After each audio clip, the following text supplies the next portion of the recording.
Okay. Hello, everybody. Welcome back to the Erasmus Expeditions. We are back with a one-shot this evening of Dungeons & Dragons 5th edition.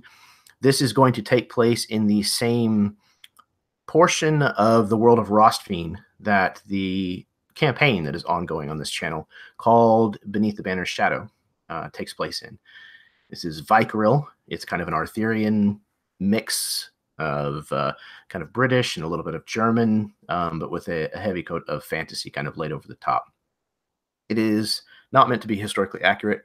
It just kind of leans on a lot of the tropes and things like that. So I'm really excited to kind of get some other players into this same setting.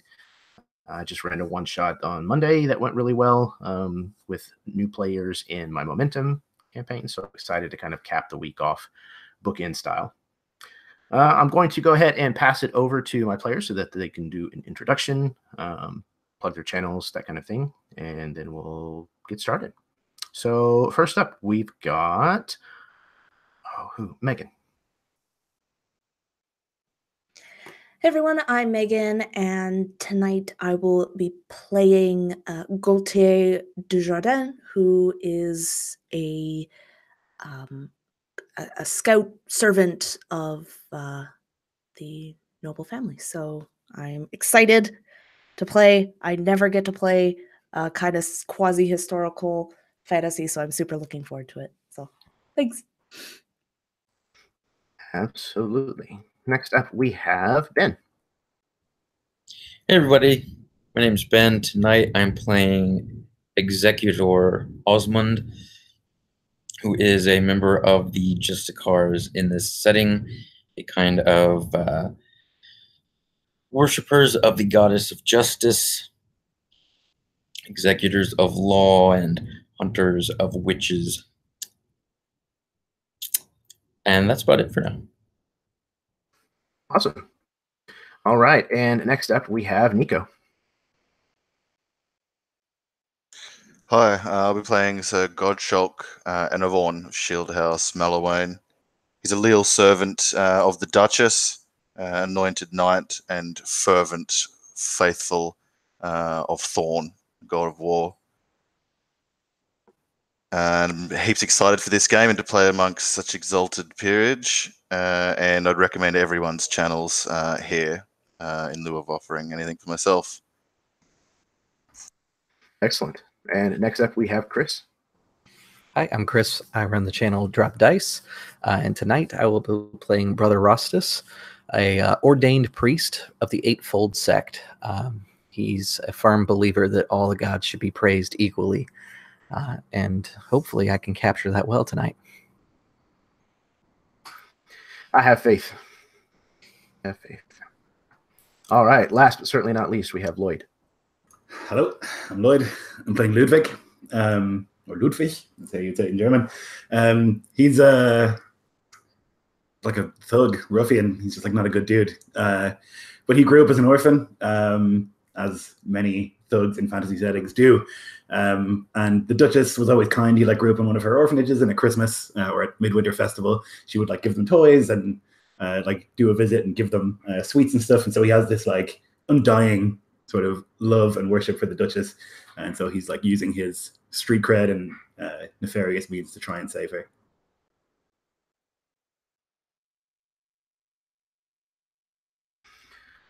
All right. Yeah, everybody who mentioned a channel, you should be able to find the link to that in the description of this video down below. I do also second the recommendation to go check out their stuff. Every single person here puts out quality content, whether they have a YouTube channel or not. So good luck tracking that down. So yes, first I'd like to also thank Rachel Ayers. If you see any of the beautiful shields that I use for this setting, she is the artist who did all of those for me. They were fantastic work, and she was an absolute pleasure to work with. So track her down. Say hi. Commission her to do your stuff. Oh, this is an adult game. These are adults. This is an adult channel. If you don't like foul language and mature topics, then you shouldn't be here. Go find something else to watch. All right. Do you guys have any kind of questions before we get rolling here? No. Cool. All right. Thank you, everybody, for tuning in. Let's play some D&D.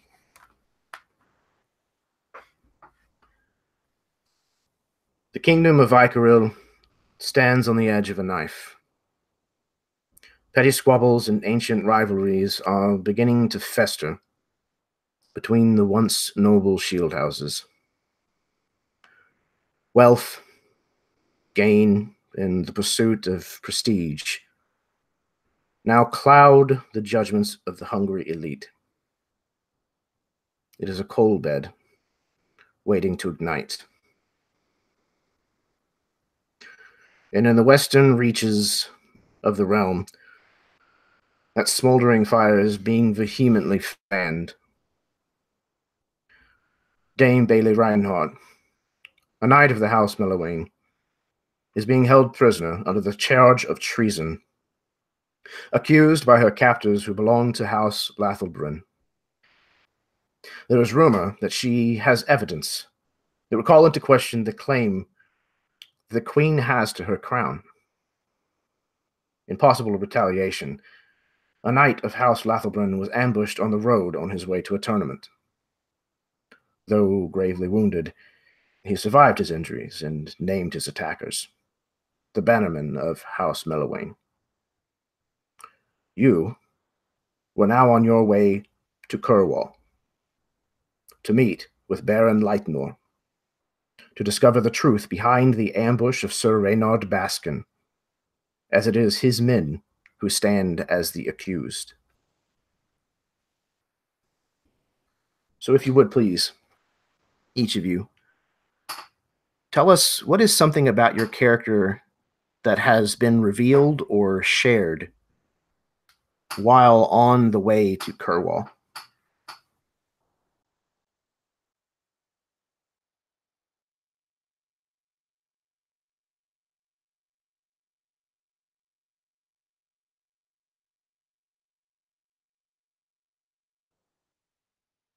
Where you guys talk. I think that Ludwig would like become aware of the fact that he has certainly stolen from some of these people, or like not directly but indirectly would have like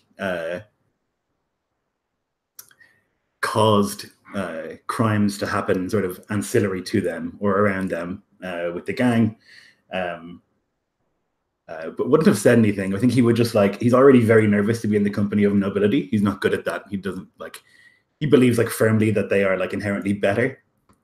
And so I think like knowing that and knowing what like he had caused and seeing the faces of those people, I think that he would be even more sort of quiet and worried than usual around nobility.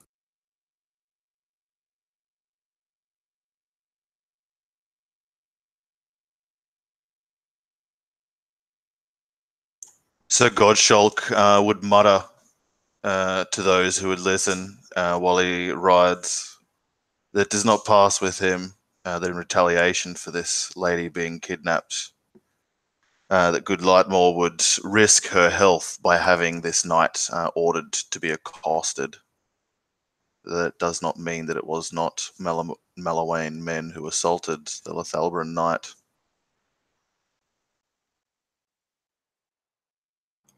I think the easiest thing to pick up about Sir Rastus is that he's rather green. He was born into a noble house and is technically a bannerman, but he joined the church at such a young age that he knows really nothing beyond being an acolyte and now an ordained brother. This is the first time he's actually had to join up and serve the family. His armor is pristine, brand new, not even like scratches from walking around in it or even on the heels of it. But he seems to be very devout.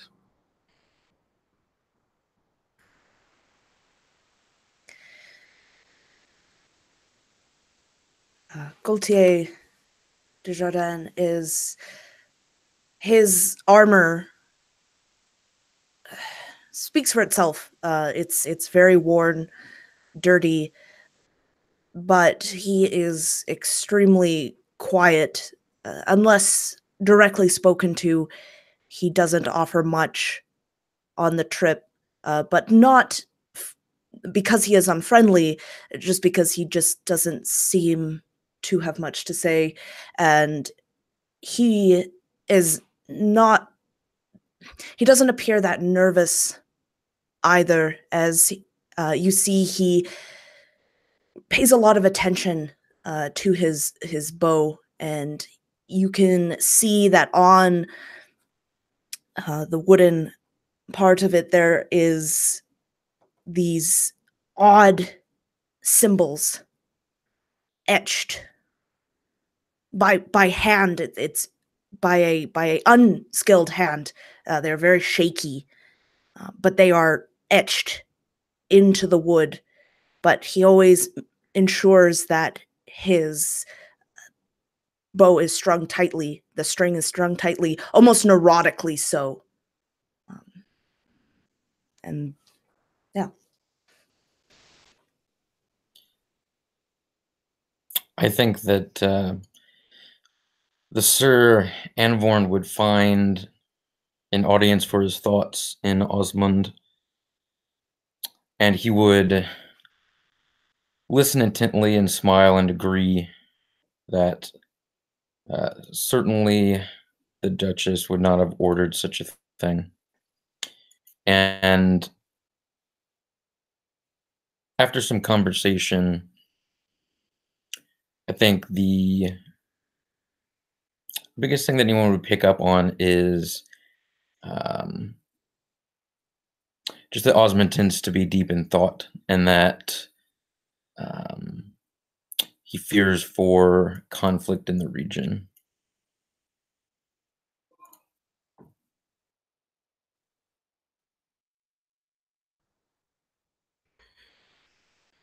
It's been 2 days now.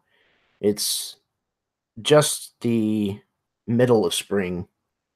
So the world is starting to heat up during the day, though at night it still gets somewhat chilly. You settled in for the evening, having set up camp maybe 20 yards or so from the road.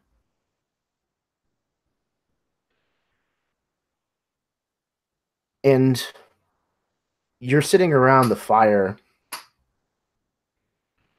barely knowing much about these people, just kind of getting a judge of their character and the small bits of conversation that may have been had. It's very easy to see that you are an eclectic group, not the kind of people that typically travel together.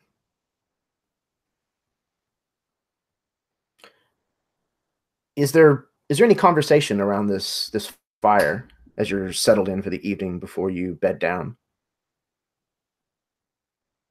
I think so Godshulk would be inwardly questioning the Duchess's decision to send, like you mentioned, this like eclectic group. He's trying to make sense of it, though he'd never ever outwardly question it. And so instead of that, we'll offer to those around the fire. Have any of you been to Kerwell of late? I confess I have not. I know of the Baron, not spoken with him in recent years.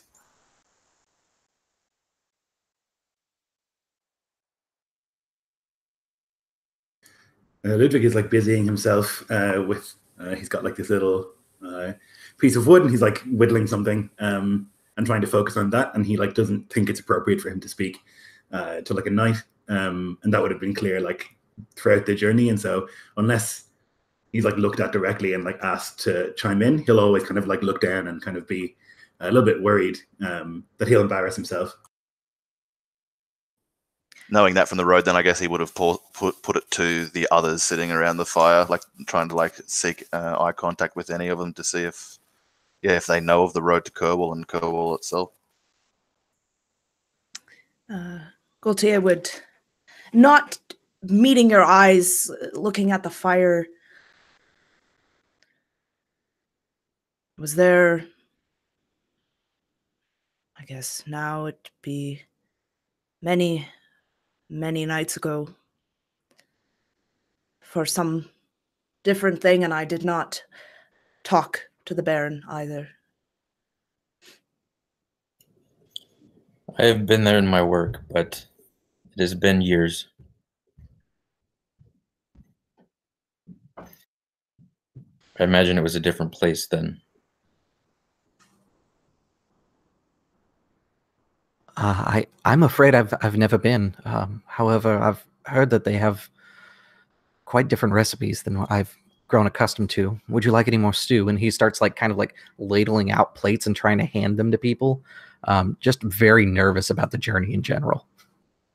My thanks, Brother Rastus. You're too kind. Many thanks, and Osmond at about 6'10" and something of a mountain would heartily accept more food. I think that Gaultier would actually just wave his hand.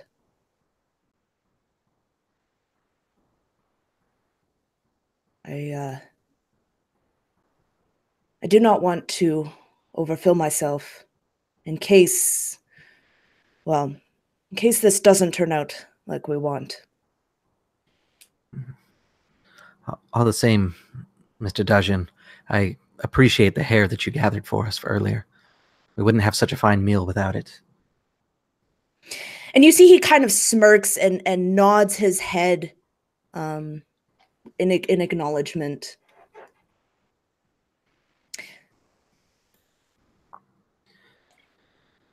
And upon noting your clean armor, I can almost imagine that it has its first scratch on it from some sort of bramble or something along the road, and he would point to it. Your first scratch, you must be proud. Brother Rustus kind of looks down at this. It's like a hairline scratch, like just underneath where his rib cage is, and he says, "Well, it's a gift from the church. I suppose if I get any scratches, it'll be in service to it, whether they're from brambles or from swords. I'd much rather the trees, though." Sorry, brother. I'll have some more if that's acceptable. Of course. And he spoons out the bowl, and it's kind of the first time that Rastus has taken a moment of kind of like fully taking a moment to observe Ludwig's face, because he's looked up finally. Like he's mostly been staring at the road, and there's almost this look like there's a moment where we kind of catch each other, and like Ludwig like has seen this brother as an acolyte around the church in town, and like Rastus can't quite put his finger on it, but he looks familiar. And like quickly just pushes it aside because he's kind of gullible. Yeah, he like sees and he definitely pieces it together that like there was a time when he was running a dice game like down an alley, and he was like standing at the top of the alley with his arms folded and like watching for people, and Brother Rastus would have walked by and maybe like peered down, and he would have just done a sort of grunt for him to move along. Mm-hmm. He like remembers that for a second, and then like looks back down. Thank you, brother. Of course. If you don't mind, I should do my evening prayers. It's getting late. And Osmond would have commented, without looking at you, "Gifts from the church are meant to be used, not simply shown." Agreed, Brother Rastus. Would you mind? I'll pray with you. And Gaultier, would you see to keeping the first watch? Let me know when you go to rest, and I'll replace you if it pleases. I don't want to intrude, but could I also pray with you, my lords? Of course. All are welcome. He lets out like a breath, like a sigh. Like that was very difficult.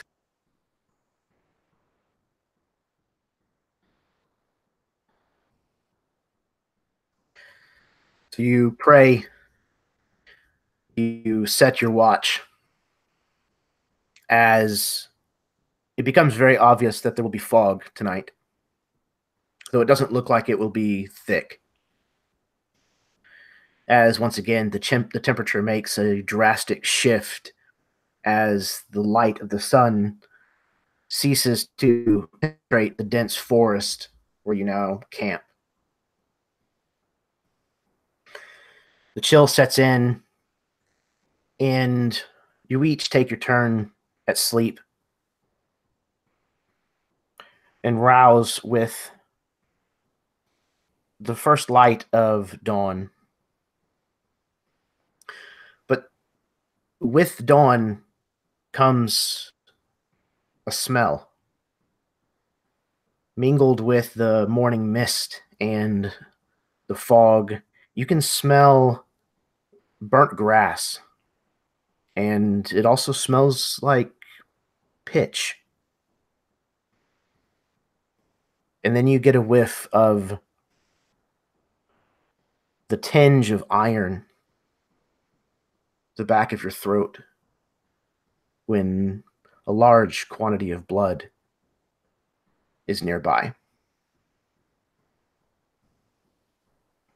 I think Rastus is the first one to awake, and he's always served in the kitchens, so the smell of like burning comes to him, and he wakes up and he immediately starts shifting around in the coals from last night's fire, thinking that it has gotten out, and he's checking to make sure everyone's okay. And the taste of iron, all he can think of is like the iron that is in the air when you butcher a calf before serving it. And it doesn't even occur to him that it's probably something far worse than just a skinned calf that's being prepared for food. I think him rustling around is probably going to rouse somebody else, though. I think that Gaultier would wake up like from he was fast asleep to eyes up, sitting up, and he looks with these wide eyes towards Brother Rastus, and just kind of places a finger to his lips, and he's going to can he tell where this smell is coming from? Difficult to pinpoint from the center of camp because this mist is kind of clinging to the ground, and it's kind of suppressing all of these smells instead of letting them kind of, evaporate up into the sky. So it's almost just kind of all around you, kind of permeating the camp. But if you spend a little bit of time kind of poking about, you can figure out that it's a little bit to your north. I can imagine that he would do a quick perimeter of the camp, seeing if there's any strength in the smells and in which direction. And once he has kind of noticed that, sticking low to the ground and making sure that he's silent, he is going to go off a little ways to see if he can find the source. But if it gets to be too far, he's not going to push it, and he would come back. I think while that happens, sorry, go ahead. No, please. Damn it, Gaultier is shooting off to the north. What are the rest of you doing? So I think Osmond would have woken up and began to probably wake up the other night amongst us. So I imagine that we were not sleeping in our armor, and lacking a squire begin to help him adorn armor as we kind of first begin to look around and take note of what's happened. Yeah, I'll assist you and you assist me to begin armoring up, and through the process, I imagine by now certainly that the slate would awaken from our collective noise, and while our scout checks the perimeter, I guess we're just getting ready and sticking within eye contact of each other in the mist. Yeah, Ludwig will wake and roll out of his sleeping mat with it. Doesn't have to put on armor. He'll look around and try and get his bearings. I guess he can maybe see just in the direction that Gautier's gone, and will kind of follow in an arc around to the right, so he can come out where he's going in a different direction. I think seeing Brother Erastus's uncomfortability kind of rise, he'll kind of get his attention. Brother, it is okay. Keep calm. Bring the horse. Ready yourself. It will all be fine. Brother, think who's wearing like a simple robe right now from sleeping, he kind of nods, and then he suddenly realizes that the two knights have fully armored themselves in the situation, and that he is lacking his chainmail. He quickly runs over to the horses, and he starts putting on at least the chest piece, like he's half dressed in his armor, as he pulls the horses around and tries to keep them as quiet as he can. Once the horses are closer in, he finishes putting on the rest of his chainmail.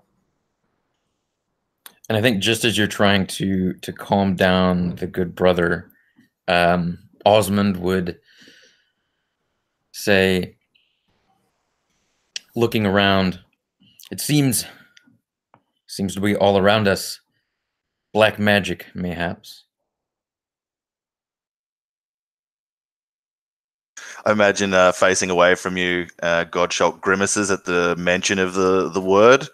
Like it's a stink too, and that's when you like pull like a leather thing taut behind him, like on the cuirass, and he'll like just give you a look but not say, but the look kind of infers like don't mention such things or you'll bring it true, and maybe clutch his amulet of thorn before he'll like turn to grab a vambrace and begin like fashioning it to you.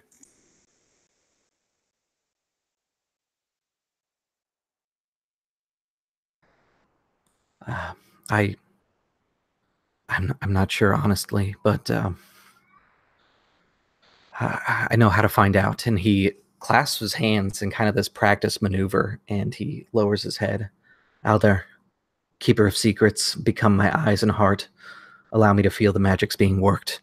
And as he lifts up his head, you can see this twinge of like magic runes come across his eyes, and he begins scanning the area. I've casted Detect Magic. Cool. I imagine the knights like flank him and like protect him or stand vigil while he makes his horizon. You cast your eyes about, so veiled with the power of Aldar, the god of knowledge. And you can see all around you that there is a magic in this mist.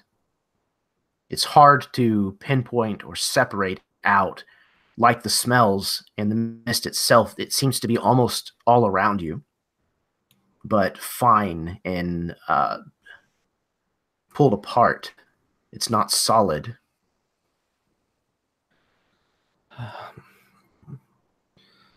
Men of faith, protect me. There are magics in the mist, but I am unable to determine what kind just yet. I need time. And he kind of continues to peer into the mist, almost as if he's trying to take in the knowledge that's being unfolded to him.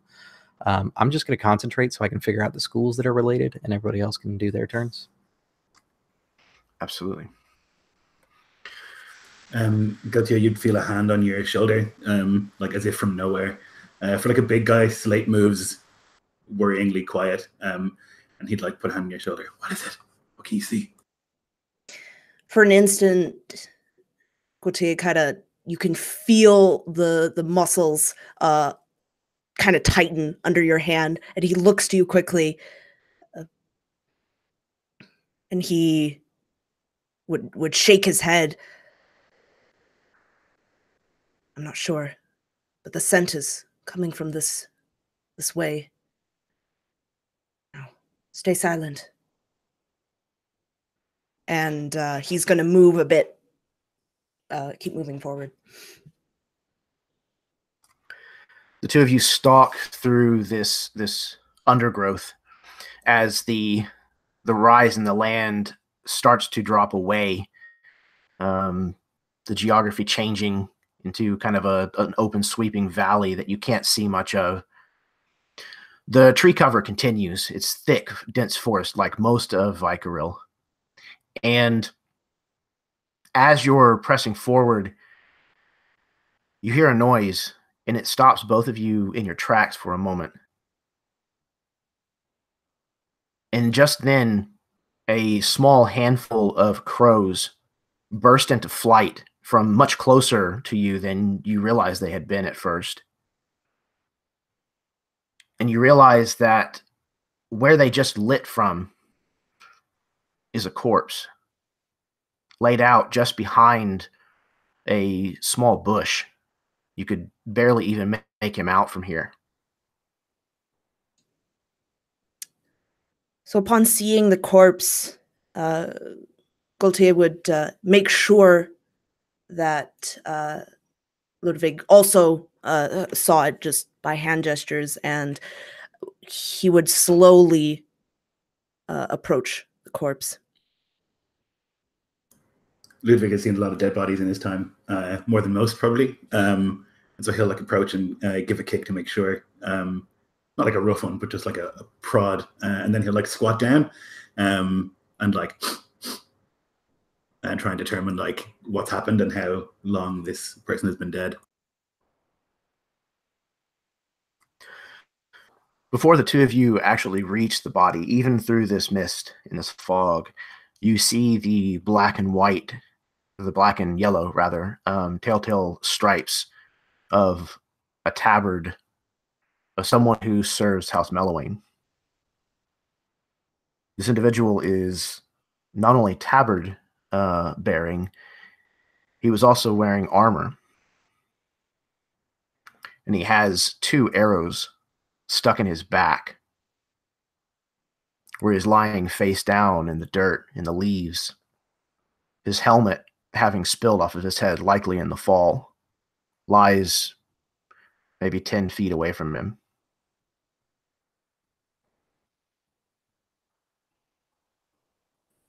Can we tell how decomposed the body is? It's within days. It's within probably a day. The body is definitely, but it hasn't drawn more than flies at this point, or crows. Cunts. He shakes his head. He doesn't know like what to do with this body. Usually he would just like dump it in a river. And so now he's like looking to try and figure out like where the priest is to do the various hand gestures and prayers that he doesn't understand. Like he prays, but he prays in a way that's like, dear Eldar, I've forgotten where I've placed that thing. Could you help me? It's like stuttery and like waffly. We should make sure the area is safe and then call upon Brother Rastus. And he is going to look closer at the body. He doesn't really want to touch it. If he doesn't need to. So he's just going to look it over, and if he sees something, then he would move whatever he needs. Okay. You can tell by the state of this man's clothing, and even just the state of his armor and his tabard, that this was an infantryman. This was a soldier, not a knight, not somebody who comes from a prestigious background. You can see the dirt under his nails, the unkempt facial hair. He has a sword somewhere. The scabbard is still on his belt, but you don't see a blade anywhere nearby. The crows have started doing their work the best they can around his armor. So there's some gore coming out of like the armpits of his armor, and his face is pretty disfigured. But aside from that, there's not a lot to be learned from this individual. It doesn't look like, at least. We should look for tracks, evidence of where they came from. I'll go this way. Right. The two of you set off a little bit deeper. When we cut back to where the other 3 of this small band are still in the camp, these 2 armored knights flanking either side of the brother. This is his arcane-lidded eyes kind of gaze around the space. You're able to tell that this is... It's some kind of... it is not divine in nature. It's almost a... hold on. Trying to stall for time and completely failing, because now I forgot what I was trying to look up.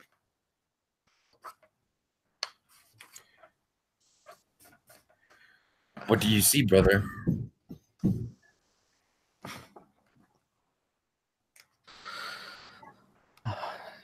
It's being revealed. Aldar reveals in his own times. Our position grows ever more dangerous.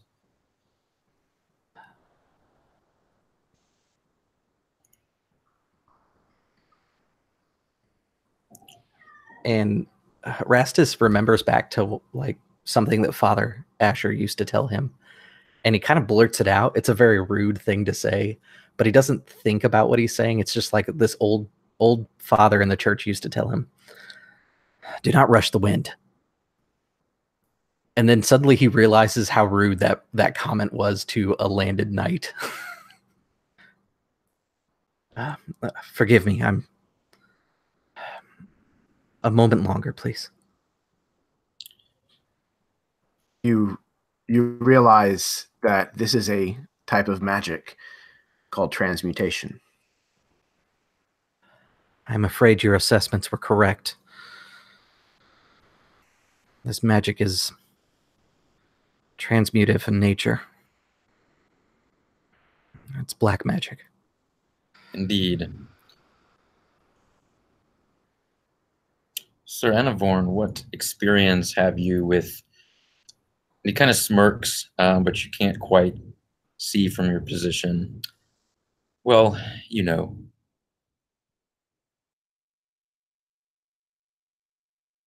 More than I'd like, but less than some of those less fortunate in the Duchess's domain. But of this, I know nothing of this pervasive mist, the reek of sorcery. I like it not. Lift it if you can, Brother Rastus. I fear for Gautier and the slate every moment that they don't return.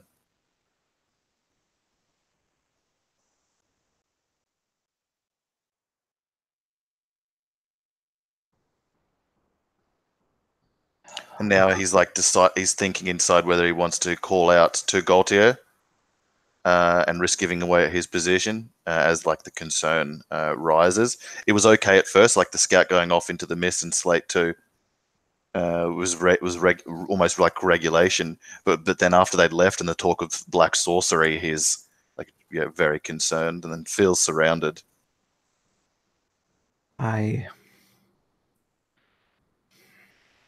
could secure this and stop the mist, but that kind of magic is powerful. I'm limited on how much I can do at that kind of expertise. Is this not something we can work around? I'm afraid if I use that, we will be less stronger for whatever waits us behind the mist. I agree. We should see what we can see with our own eyes for now. You can hear that signature tightening of leather on a handle. Rastus has grabbed his mace, and he's just like, once you say we should see, like fear suddenly sets into Rastus, and you can almost hear him take a breath, recite a prayer to Heranis, and okay, yes, we should. We can't leave them out there. We should find them first. And Osmond smiles only very slightly, remembering days gone by. Now Ludwig is like squatting and like leaning against a tree, like looking around and trying to see. He's like struggling to find tracks, and he like tongues a missing tooth, and then like spits something brown onto the ground and waits.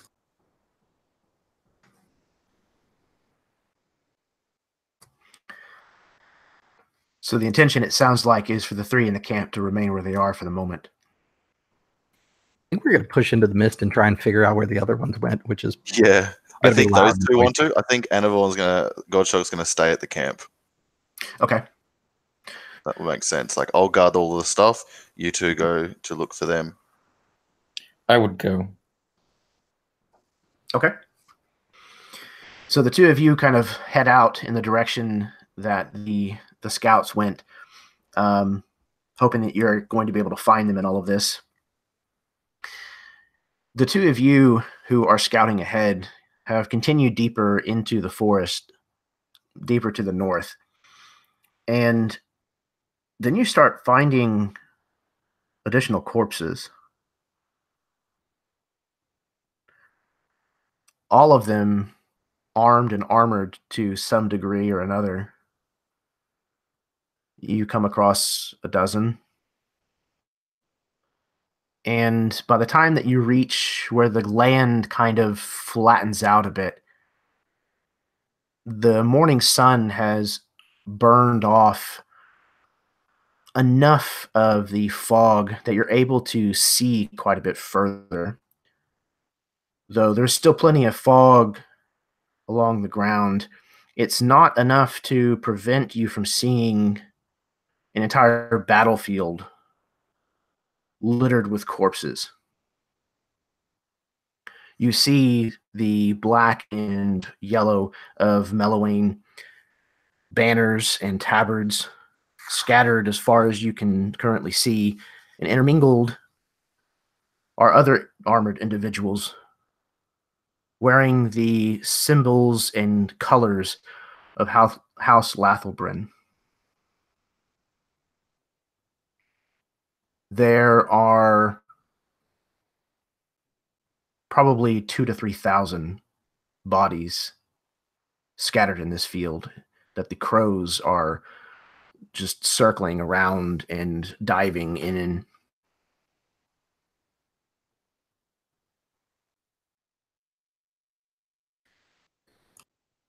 I think upon seeing this, Gautier would just, his eyes would widen, but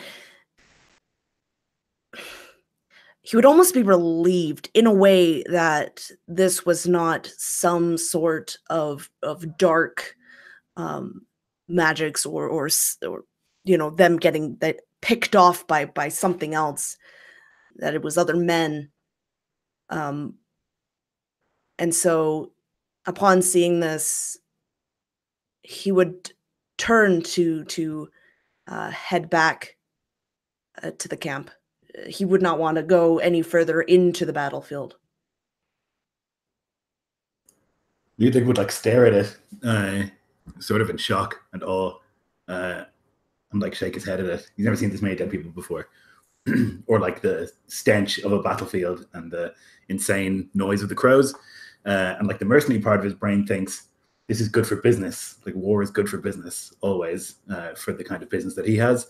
But then he thinks about like all these Melewaine soldiers who like serve the Duchess, and his like mercenary half is overruled by his loyalty to the Duchess, and he like begins to shake with anger in turn to follow Gautier.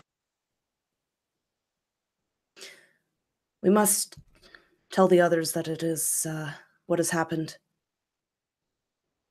I am comforted by the fact that it was not anything but men fighting men. He like looks at you funny, and like scratches the back of his head. What else could it be? I don't think that Gautier would respond, as he just keeps walking, returning back to the camp. Ludwig will just like briefly grab the necklace of Ganol around his neck and touch it and kiss it for protection of whatever the hell Gautier was talking about, and like a shudder would run down his spine before he follows. the two of you have returned to almost halfway back to camp when a little bit of a noise startles you, a snapping of a twig, and you kind of jump and realize, turning, that it's Brother Rastus and Executor Osmond.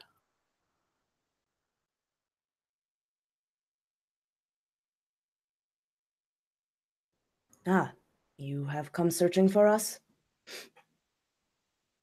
Ludwig is like Indeed. already bent down. He's got like the handle of a knife that's in his boot, and he's like pulling it halfway out before he realizes, and like puts it back down, and then looks sort of sheepish. My brother has already determined there may be a witch about.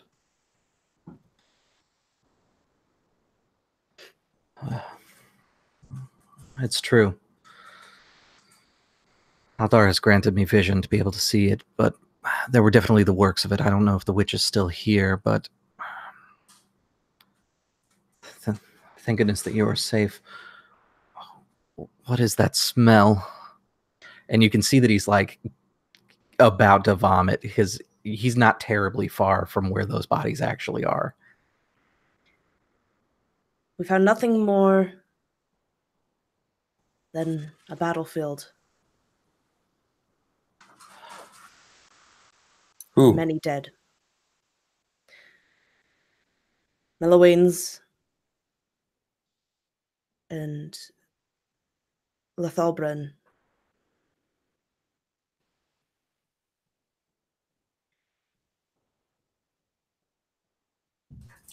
We come to stop a conflict, and yet it has already started.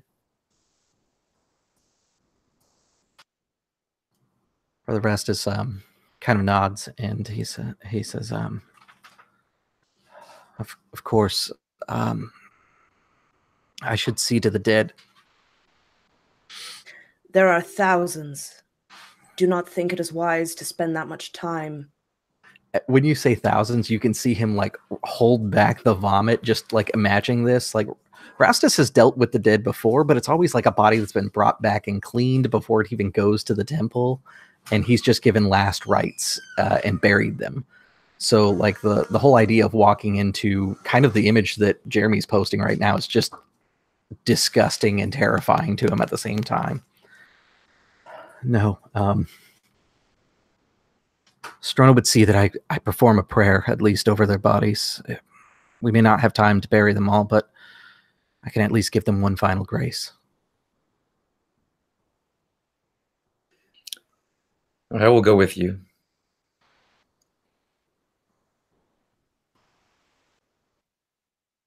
Sir Godchok is, or Sir Enavorn is back at the camp, I assume. He remains there, yes. I will head back and tell him what we have found, and assure him that we are safe. But the rest is... Do what makes your heart content. We will make haste. He nods.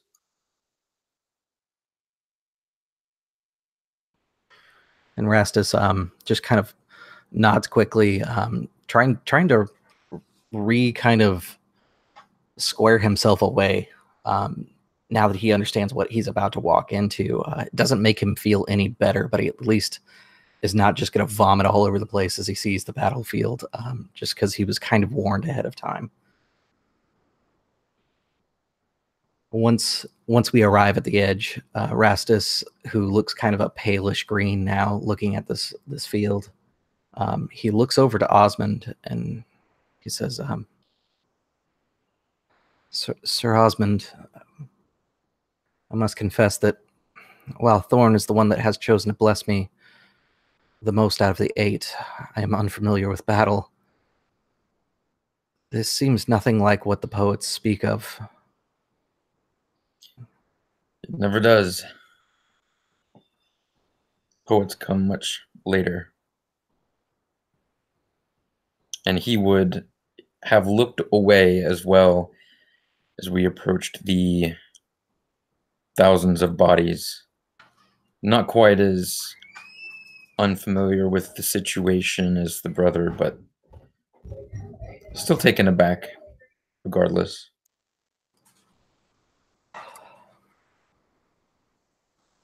Well, I'll I'll try to make it quick. By the mercy of the Eight, bless these souls that have departed. Ease their journey home into your embrace. May they find those that they serve the most and find contentment at their tables. Thorn, may this battle have pleased you so that you can guide them on their journey next. And he takes out like a little bit of iron dust, and he throws it out in 3 directions, kind of straight to the center, over to the left, and then over to the right. And then he bows his head, concluding the prayer. Brother Rastus, it is when you toss this 3rd plume of iron dust to your right that you notice peasant women making their way through the corpses. They seem to be collecting the weapons and bundling them up like firewood.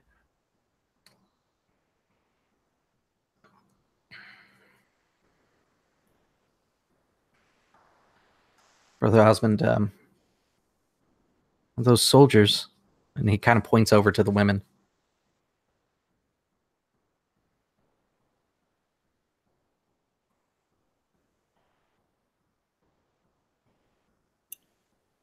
Brother Osmond looks up from a short prayer, his sword slightly embedded in the dirt.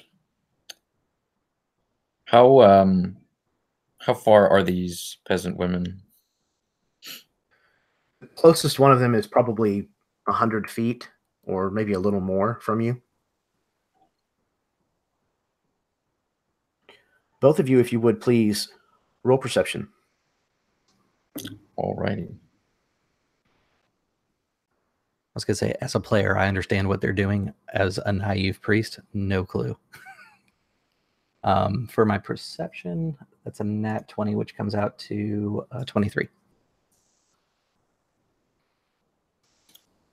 And Osmond rolls a 4. Okay. Osmond is kind of concentrating on these peasant women. Brother Rastus, you are definitely looking at these women kind of, confused as to what exactly the purpose is. And you actually see a few of them leaving the battlefield with their bundles and realize that they're all kind of heading in the same direction. They're all heading towards a rider on horseback who's sitting on a slight rise overlooking the battlefield. And they are approaching him with these bundles and are kneeling before him in this enormous horse, this Angorian steed. And he is looking down at them before giving them a nod. And then they walk past him, disappearing into the trees behind him.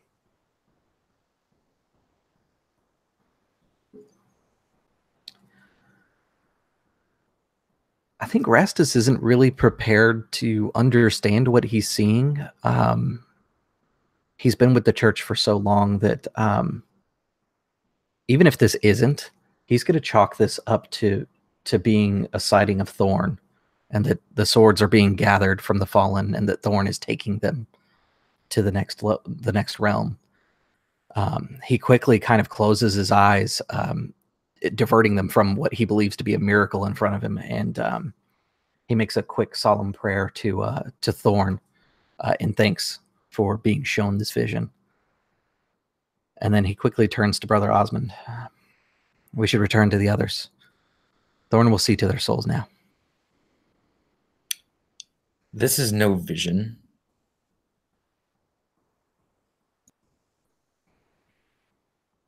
Look at that man again. What do you see? I see a warrior upon a steed, mighty sword arm, being gathered the swords of the fallen. That's what the church has taught us that Thorn does. If we stay long enough, I'm sure we will see his brother Heronius. let us wait and see then. This is sound advice. I'll get out my prayer book. I have a few pages in the back. I can at least document this. And Rastus just kind of finds a stump nearby, and like he's documenting it like he's seeing a miracle. Awesome. Both of you, as you're watching this unfold, can roll religion checks if you'd like. And Brother Rastus, you can have advantage on this roll. Okay.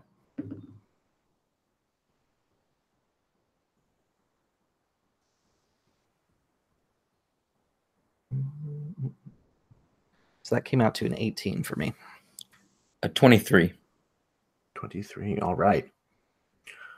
Brother Rastus, you realize that these are not peasant women, and that you are completely correct.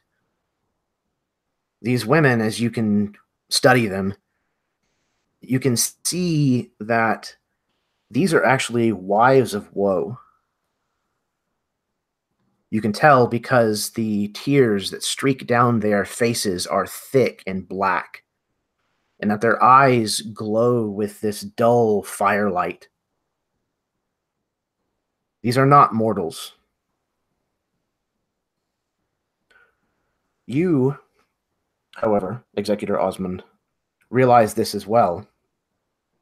And in addition, you realize that these are servants of Thorn, and the Jacosians on a continent far from here often refer to these women as Valkyries, and that it is best to avoid their eyes of sorrow as best as you can.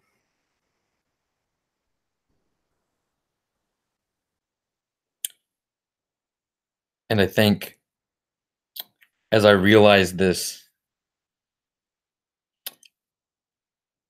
pride keeps me from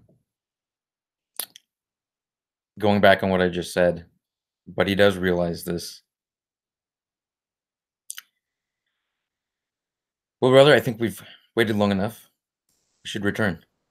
Of course. Who are we to meddle in affairs of immortals? And he closes up the prayer book, and the camera can see as he closes it up, he has a sketch of like the shape that the tears made on the woman's face, and this just very rough outline of what this woman looks like. But it's not quite true to form.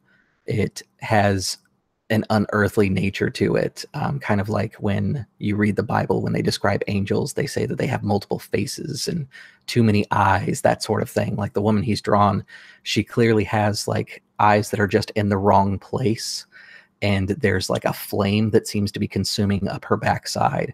But this is kind of the way that Rastus has interpreted what he's seen.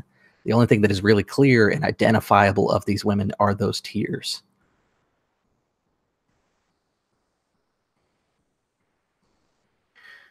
And meanwhile, back in the camp, what are the three of you doing as you wait for the brother and the executor to return? I think that Gaultier would have told Sir Anavorn of what had happened and what he and Ludwig had seen.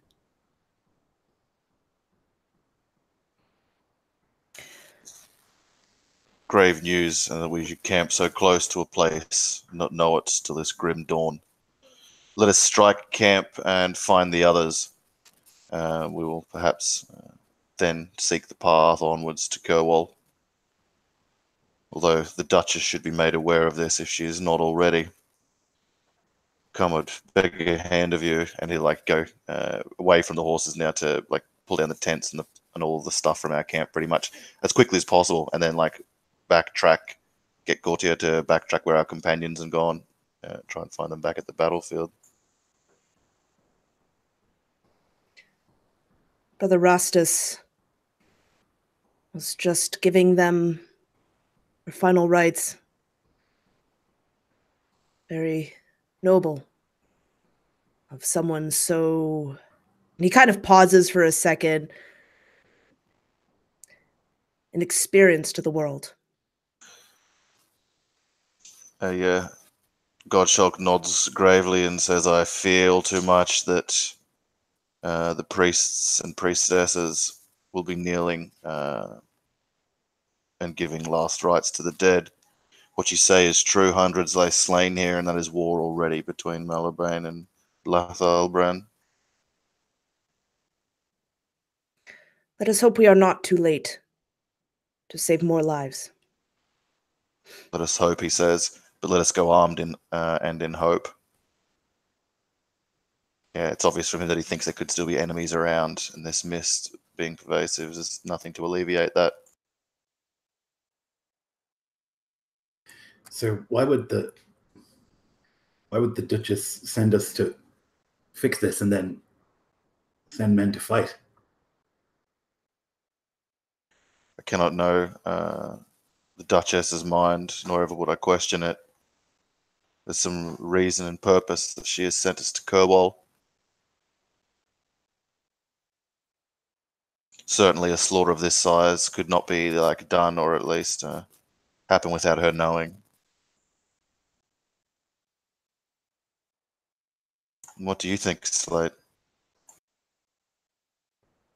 I don't know. I don't understand who tells who to do what. But Melewaine men being sent here and us being sent to smooth things over, or what are we here for? He looks down at his hands. He's kind of nervous, giving an opinion.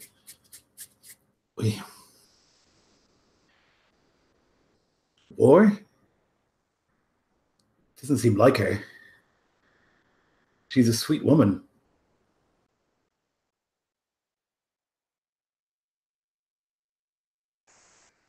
I think that I'd get a bit of a smile from Godshock. Oh, she's sweet, but when roused to war, she can be mighty too. This could be some treachery not of her knowing, and we can't know. It must be. She would not send men to her deaths like this. He shakes his head, certain of that fact. Yes, a Godshock certainly hopes so, but he'll just, I think, in silence, swiftly dismantle the camp and backtrack after our companions. I imagine the brother and the executor return to camp just about the time the last of it is being struck. And the five of you are able to set off on your journey again in the direction of Kerwal. By the time you exit the thickest part of the forest, walking out into this valley that kind of spreads away, the fog has mostly lifted, as have the crows and the bodies. It takes you a moment, those of you who have seen the battlefield, but you realize you're at least 10 paces, 20 paces into the battlefield before you realize that it's even the same place. And there is no sign of struggle or war here whatsoever. What about the stink? It is also gone. Imagine Sir Godshock looks to the others. Well, where is it?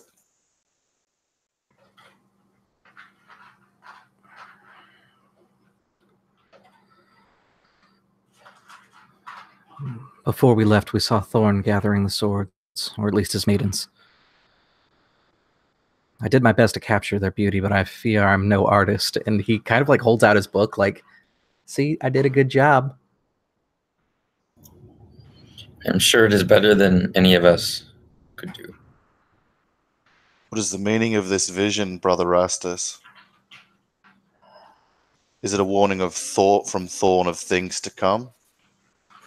I am afraid that I am barely qualified to guess at the vision, but Thorn appears only by himself when it is a war without purpose. We did not see Erroneous. I don't think there was any valor in this fight.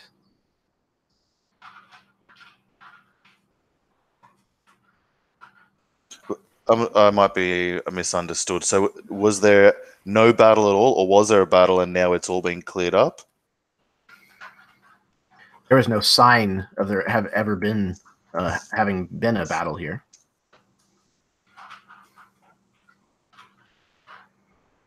It doesn't make sense to Ludwig at all.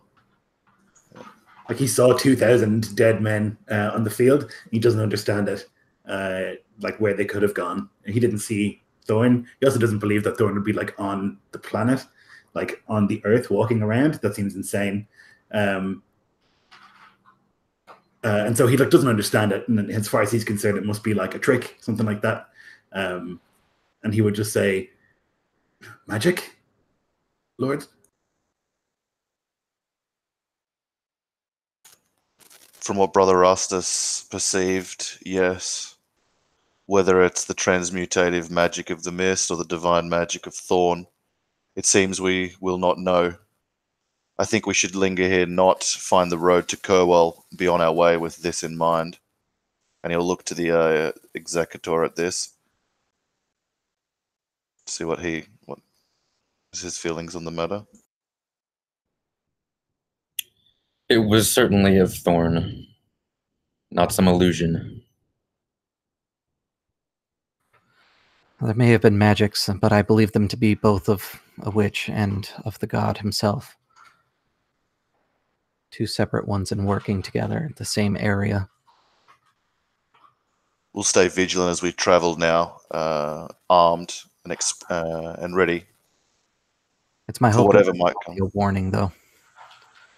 Then let us heed it and go with caution. Gaultier, you lead us beyond the mist to Kerwell.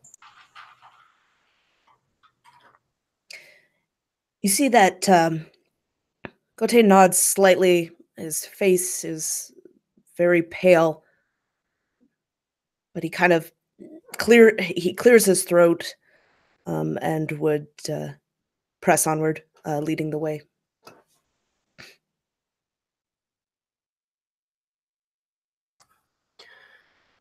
Rastus has kind of lost some of the youthful pep that he's had on the trip so far after seeing the battlefield. His demeanor has kind of changed and he's been more reserved. Whereas in the past, he's been kind of striking up conversations with this kind of like romanticized idea of what it is to be a knight and what war means, now that he's seen something that is like the reality of it. So for probably the first time on this whole trip, like a good hour goes by with Rastus not talking.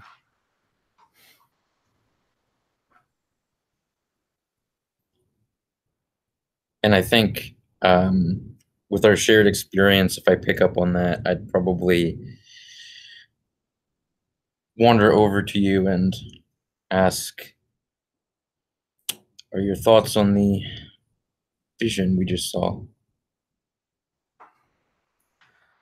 I must confess, yes, they are. I hope it was only a warning. There were so many dead in that field. If it was a warning of things to come, there will only be many more, I'm afraid. Perhaps this is a chance for us to find a way of peace. Perhaps there can be some understanding that is made. I know that great crimes have transpired on both families, but perhaps we can find some sort of solution. I'd rather not see that many or more killed again. That is my hope as well. Have you family? I'm sorry, could you repeat that? Because I didn't hear it as player. I said, that is my hope as well. Have you family? Well, of course, I'm from the Glen Hollow family. I have cousins and things that serve, but I have been assigned to the church. Most of my brothers are those of the cloth. Father Asher is perhaps the closest thing I have to real family at this point. And we would have brothers on both sides. Then Let the 8 guide our actions so that we can prevent this from happening. And then Rastus kind of looks up and he says, forgive my impertinence, but can we please press forward a little faster? I think Gaultier would kind of turn at this. If you would like to lead and scout through this, then by all means be my guest. Scout up ahead if you think that your senses are better. And he gives you this smile. Rastus kind of quickly just blushes red, like completely from forehead to chin. I meant no insult. If this is a vision, I'm just concerned, and I would like to try to get to the matter as soon as possible. I did not mean to insult. Forgive me. While walking, Gautier just kind of speaks back. I understand your heart is troubled by what you saw. We will get there as soon as we can. Of course. And he would actually like press on a little bit faster. Sure. The day's travel is probably generally this tense and awkward.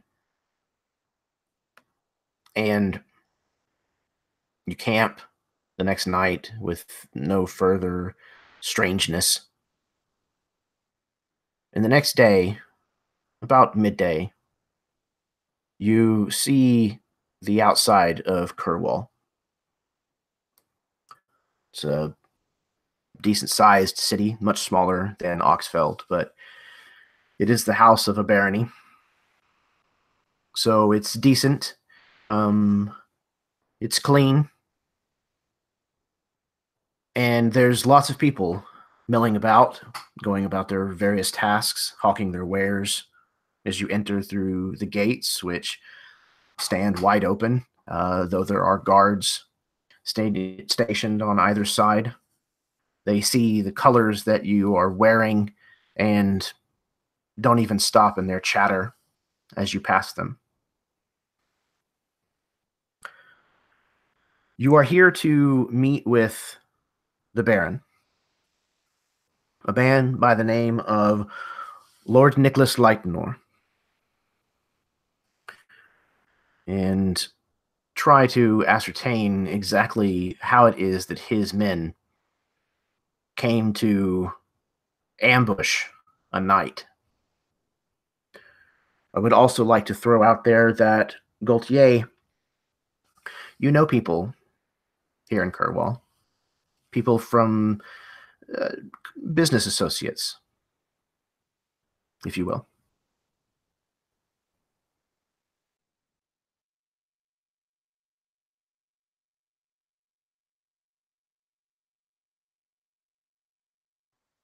So, what would you like to do?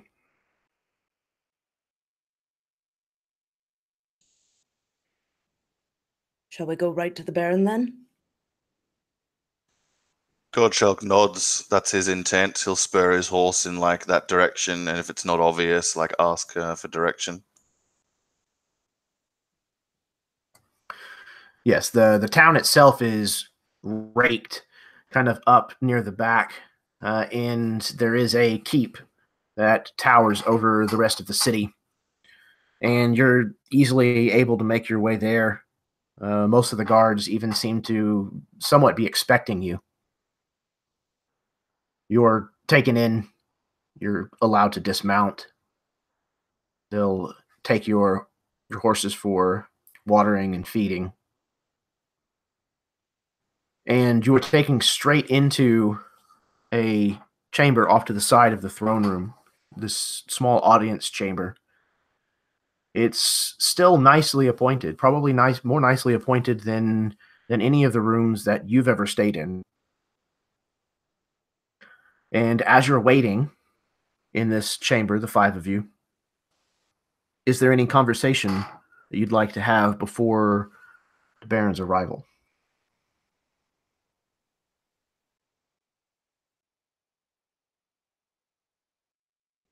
Are we to ask him about what we have seen, the battle, or mention it at all?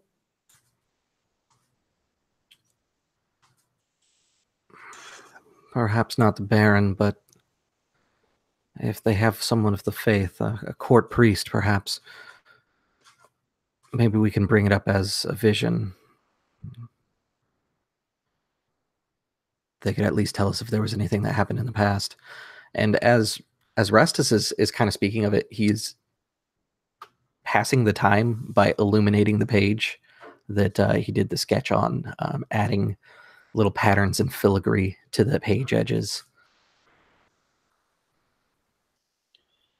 Perhaps a letter to Oxfeld would be more wise.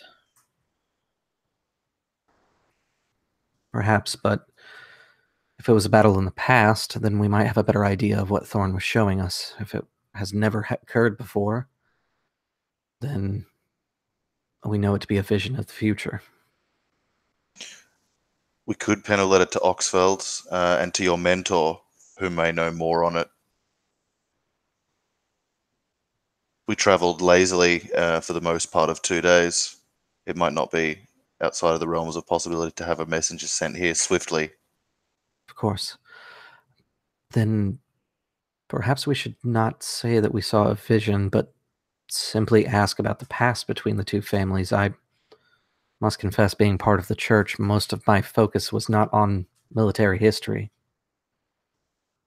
I think trust in the witnessing of it by all of you to be enough so that you'd pen words in both parts about the vision and about your thoughts on the history and battles in the area. Truth is the way, nay? Of course. Agreed.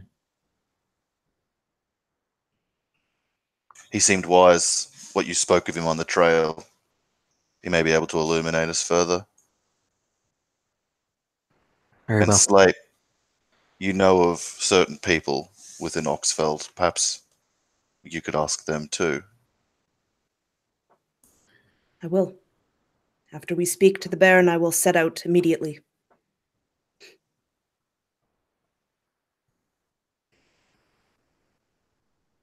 Let us hope that Evandel finds a way for us to resolve this quietly and quickly. I hope so. There will be no justice in war.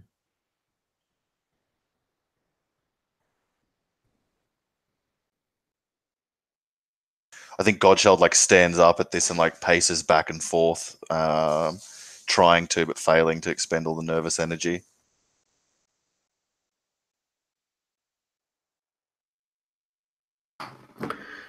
Several minutes pass, agonizingly slow. And eventually the door opens. There are two guards that enter. And just behind them enters the Baron, Nicholas Leitnor. He steps into the room, kind of looks at all of you for a moment, shakes his head and sighs, and then crosses over to a chair at the head of the room. It's not so much a throne, but it is certainly a bigger chair than you are offered to remain in audience. He lowers himself into it. He places his many-ringed hand on the edge of the arm. Then he looks at all of you for a moment and then he says, "What is it? Why have you come?"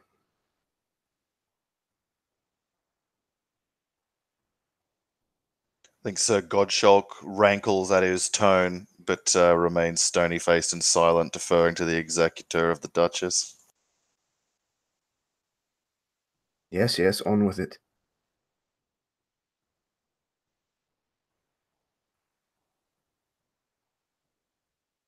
Look, I am a very busy man. I am a baron, in case you hadn't noticed. I have things to attend to, so if you're going to waste my time... And he kind of starts to stand. Forgive me, Baron. I mean no insult. I've never been in front of someone of your rank before. I'm Brother Rastus Glenhollow. I've come on behalf of the Melewaine family. And I'd like to see if we can end the discourse between the two families. With the Lathalbrens? Of course. How old are you, pup? 17, sir. 17. You haven't even seen a fraction of what these Lathalbren have done to us. You have no understanding of what you speak. We could no sooner bury this than we could the war that we're about to fight with the orcs. May as well be orcs. Forgive me, Baron, to speak plain, but we were sent by the Duchess on the matter of the Lathalbren knight who was accosted without her leave. Presumably under your advisement. We've come to get to the bottom of that and see if we can quell these issues. As good Dame Bailey's life now is held in the dungeons of Lathalbren Holdfast. We would not risk it further. All the more reason to end these back and forth attacks. I understand that I am young and I don't understand fully the things that you and my seniors have experienced, but with my faith in the Eight and yours, we should be brothers in arms, not enemies. We are not enemies. I too serve the House Melewaine. I have for generations. Forgive me. I mean the Lathalbren family and the Melewaine. We should be brothers in arms, not at each other's throats. Yes. I've heard it all before. To answer your question, no, of course I didn't order my men the attack of that knight. He isn't 100% believable in this statement. But they have been reprimanded. And according to them, they attacked him to prevent him from competing in the joust at the tournament, and for no other reason. Such dishonourable conduct would warrant severe consequence. May I ask, pray tell, Baron, what was there? What was their issue? What consequence befell them? I penalized them, each 50 gold pieces, and took their estates down to 90%. Does that quell your thirst, sir? He kind of looks at you pointedly. It does, Baron. Forgive me, but the Duchess sent us here upon this errand to speak personally to you of it, and I know you have war looming and to make preparation for, but she is our mistress, nay, and we must do her bidding without question. He takes this kind of a mild chastisement, under advisement, quietly. His eyes fall away from you for a moment, and he nods his head, of course. If it pleases you, I would ask my host here that we could have hospitality this night to continue our investigation and be on as soon as possible. We have business with Lathalbren of Dame Bailey, as I'm sure you're aware. Yes, I had heard that she had been taken. It's unfortunate. She should be returned immediately.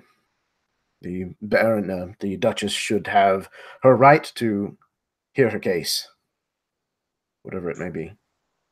Agreed. I'm keen to know of what Dame Bailey has been speaking. Will not take up any more of your time unless any of my friends have any more questions, and he'll look about his companions.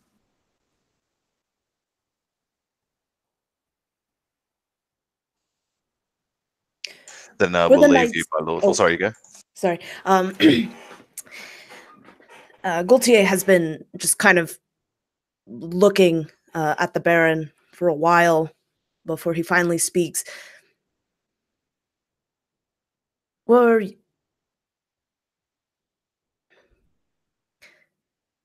Actually, never mind. I just realized that was a very stupid question, so you would not ask that. Osmond has just been nodding and allowing the knight to eloquently speak to the Baron. He's not of noble birth himself, despite being a Justicar. And while he's been in the presence of a few, he feels his place is not here, at least not in discourse.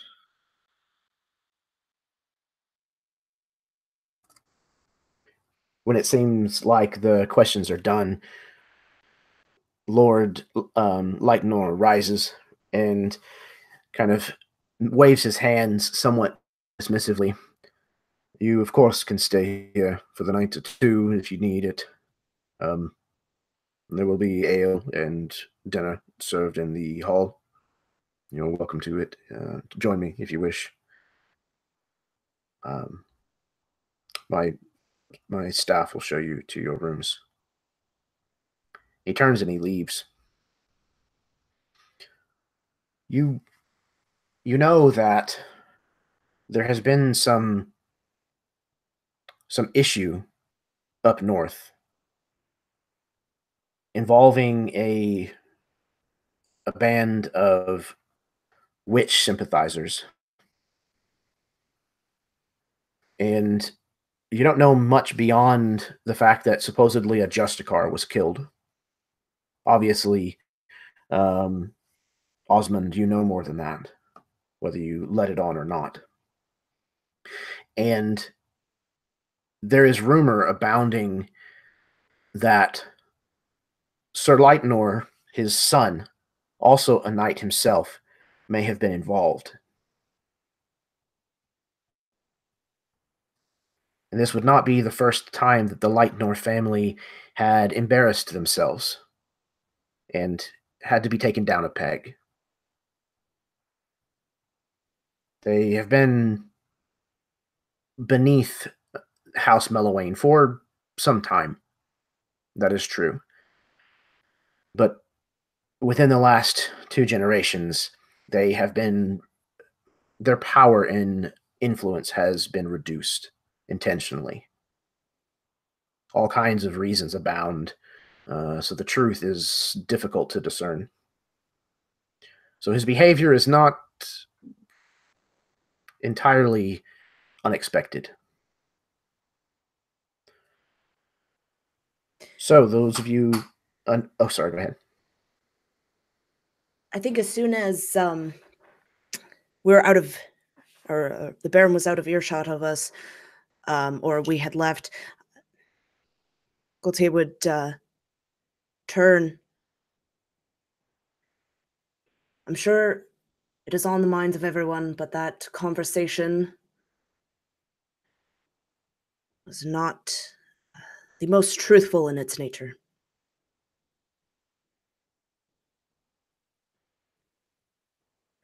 I feel as though he is hiding something, which is odd. I'll agree. He was cagey. I'm unfamiliar with the appropriate punishment for men that would conduct actions nearing murder, but 50 gold coin and a punishment of their estate by 10% does not seem like much. And in fact, if he seized it for himself and did not give it to the aggrieved knight or that knight's mistress or master, then he purely just punished them and profited for himself, which is no justice, not befitting of a baron. I'm glad that we didn't speak upon the other matter we saw on the road in front of him then. I'm as well. Let me go and speak to those I have contact with here. Perhaps they will shed some light that the Baron did not. And I will pin my letters. I will find us lodging at the inn, and if you see the slate Tell him we can convene there by noon, perhaps. Should we not stay at the Baron's estate? He did extend us the courtesy of staying here for the night. So he can watch us, see where we go, who we talk to. That is what I reckon. That might be advantageous. We would watch him while he watches us. But true, I would like to see what your searchings and the slates in this town could yield. Perhaps half of us could stay in the town and the other half in the estate, and we could watch and listen to more and cover a wider net. That is smart. I agree. Osmond, will you accompany me to the court? Of course. It was my intention anyway. Very good. So then we'll see you, and hopefully we shall know more. Good luck. The gods bless you.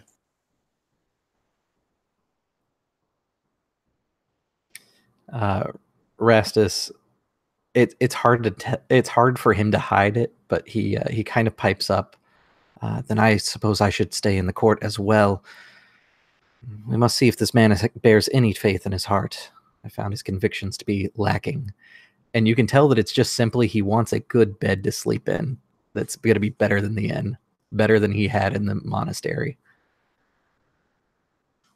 Of course, but keep your musings on the battlefield's vision and such to yourself from the court chaplain or any such. We don't know if they are beholden to the Baron or to the church, and until we do, keep your musings for us and for your mentor and your letters, I think, just until we know of the chaplain or priestess further. Of course. I hear that this town actually has a rather nice temple to Evandel, and I'll go visit it for the afternoon, but I'll return after I've sent my letters. Well, then we'll see you at court, and to you, Gortieri nods. I'll see you in the town. We'll turn to make his way.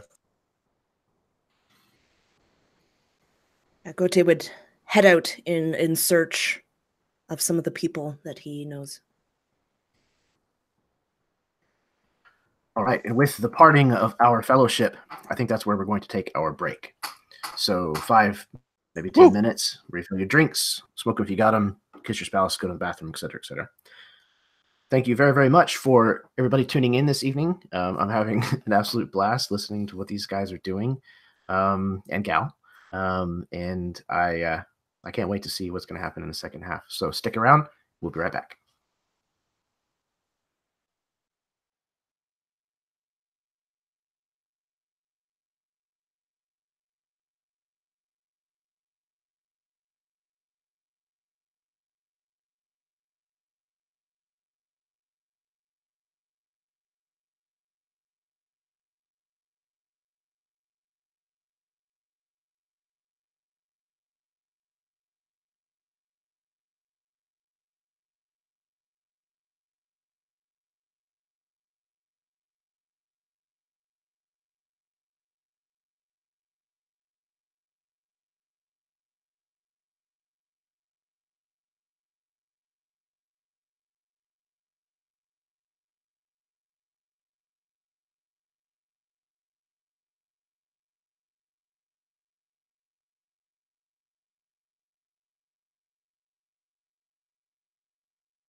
Hello, everyone. Welcome back. Thank you very much for tuning in. Like I said, whether you're tuning in now, whether you may be tuning in the future, I genuinely do appreciate it. We have a couple of the players from my campaign that actually takes place in the same setting that this game is taking place in. So, hello, Karen. Hello, Josh. And hello, Eli.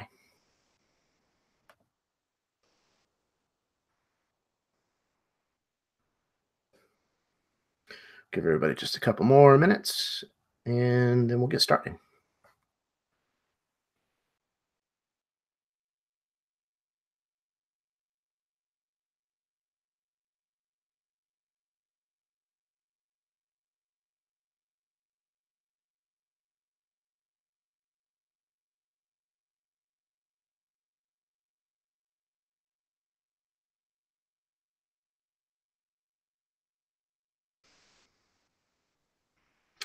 If you are enjoying this game, there are a few other campaigns that you can find on the channel that take place in the same world that this is. The world is called Rostveen, but they take place in different cultural regions of the world. This one obviously is modeled after, like I said, England and Germany, kind of an amalgamation between the two. And the other two campaigns on the channel, the first one is called On the Rise and takes place in an Egyptian analog. And the second one is called The Ashes of Heaven, which takes place in the Asian analog. But it's all on the same planet.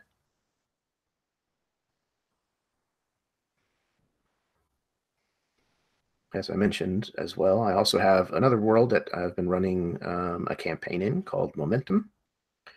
That campaign is called Whispers and Fragments. There's also a one-shot that I ran on Monday that is in that setting.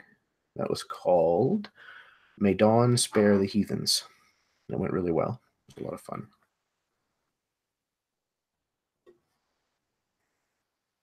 Okay, looks like maybe we have everybody. Maybe not Ben.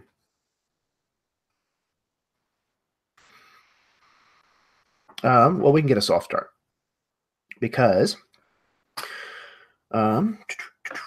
Ludwig, you had gone out into the town instead of sitting in at this meeting with the Baron. And you ran into a friend in the tavern. Where is it that you know Muriel from?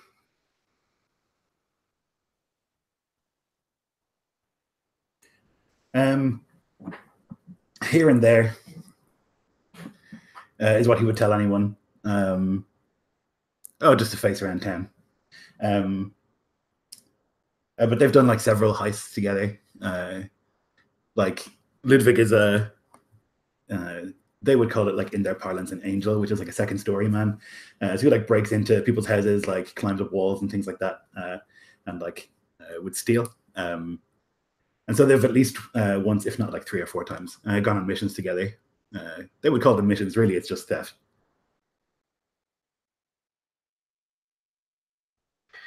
So you run into her, and you know that she floats around from town to town, like yourself, getting in trouble occasionally and having to find a different place to be for a little while.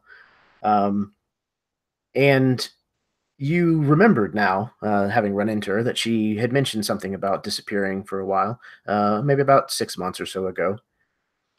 And you find her in this tavern, and she's already got 4 ales in her, and it's hardly even midday. The man sitting across from her, who's probably half again her size and girth, is trying to finish his 4th and is doing a very poor job of it. There's a small crowd kind of gathered around her, and she looks up and sees you, and her eyes kind of light up. She says, "Ludwig." He'll smile as well, like happy to see a familiar face. Muriel. And he'll make his way over and sit at the table. She reaches up and kind of grabs your scruffy face. She says, "You are getting uglier every time I see you. Is that a new scar?" This one, he points to a different one than she's pointing to. This one's new. Oh, and yes, also this one. Yeah, they did a piss poor job of sewing you shut, I see, like usual. Stitch is not a talented man. Looks like it might have been a blade. No, that had to have been glass. There was a fall. Ah, yes. And A then long Ham. drop and a short stop. That's right. Well, I'm almost done here. She kind of looks at the table as this man is having a difficult time finishing this drink. You can see his eyes are watery, and he's kind of lumbering back and forth in his chair. You can see there's a small pile of coin next to it. She says, "What are you doing in Kerwall?" He looks to the other people at the table. Oh. She kind of puts her finger to her nose. The game finishes. Oh, so go ahead. Yeah, he'll give the man a look. He'll look at him and look at the drink and then look at him again. And the meaning is pretty clear. Yeah, he looks at you for a second. And then he puts his drink down. "Well, I believe I'm done here." And he kind of pushes himself away from the table. Kind of looks at the money for a second. And he's a rough guy. He's definitely not a pushover. And the look on his face tells exactly how his brain is processing the situation. But before he even thinks about moving, she flicks the pommel of a dagger at her hip and shakes her head. No, that's not a good idea. He changes his mind and walks away. Now she gathers the coin. The group around you kind of disperses, and she reaches up and waves for 2 more drinks to be brought over. It's vengeance. Vengeance. That's a business that can pay well. There's no money in it. You're kidding. Well, then I ask the question again. Why are you in Cornwall? Someone insulted the Duchess. Oh. Don't give me that. He'll give me this look. This has come up many times before. She's a sweet woman. Right. So she asked you to come here, and so you're here to do vengeance on her part? Some of her house's men were accosted. And yes, here to settle the score. Ah, that makes sense, I suppose. Do you know, has there been a battle recently? Battle? No, not that I've heard. He shakes his head like that doesn't make any sense. I saw a battlefield. You saw a battlefield? Thousands of dead men. How much did you drink? Nothing. You're There being was serious. a smell and everything, and I could hear the crows and the flies. Then we went back and it was gone. Ludwig, she kind of waves her hands as if asking for a stall. I if this is what I think you're talking about, and there's I don't deal with magic. You think it was magic? My pay grade. Black magic? Witches? I don't know. You're talking about something that was there and then it wasn't? How am I supposed to know? Do you think it was magic? I don't know what else. The priest said it was a miracle. I don't know. Oh, you're traveling with a priest. Yeah. Yeah, he's a little green. He's a kid. It's not the point. He lost his lunch, didn't he? Very nearly. I think it's about this time that the tavern door opens and Gaultier comes in. Muriel looks up and kind of almost shields her face from Gaultier.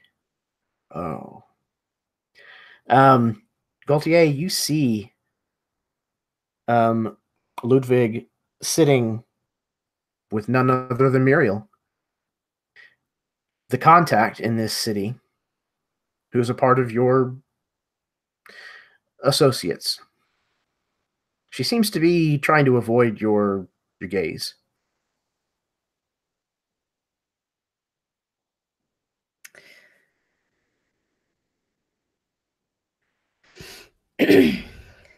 There's this smile that kind of comes across Gaultier's face as he strides over. He notices her try to cover her face, and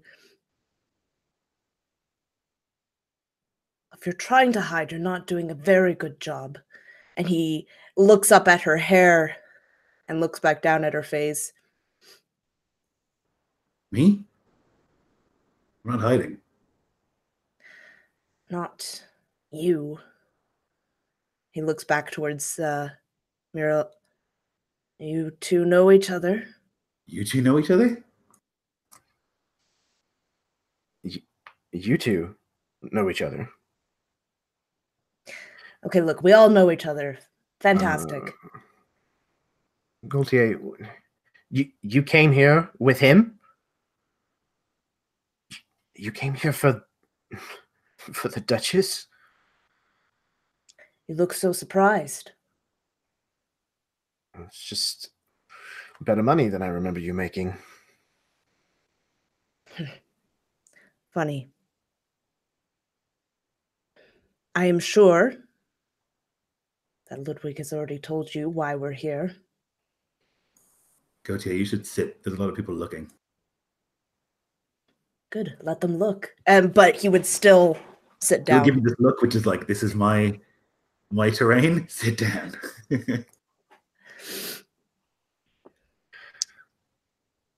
Another drink is brought to you, Gaultier. This ale that's it's not the greatest, but it'll make you forget your troubles, at least for a night. He would not pay any mind to it as he kind of focuses on Muriel. It's been a very long time. It has, yes. Muriel thinks it's witches. Oh.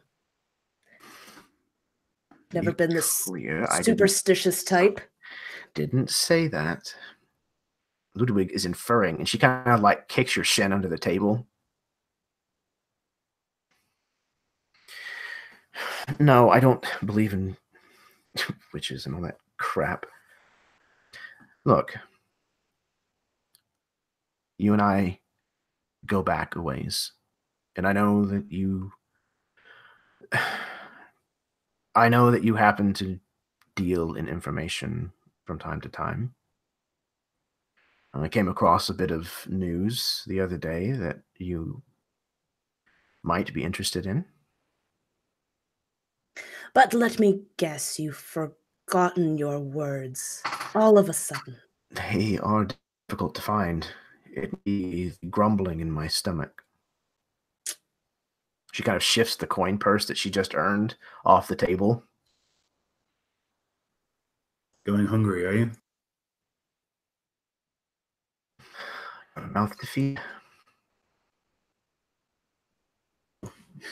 Slate will look at Gautier, assuming he's wealthier than he is.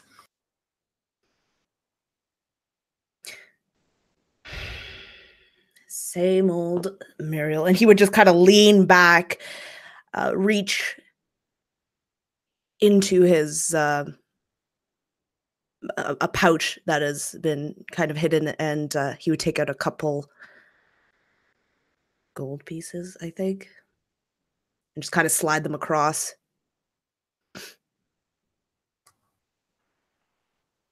She kind of looks at the 2 gold pieces.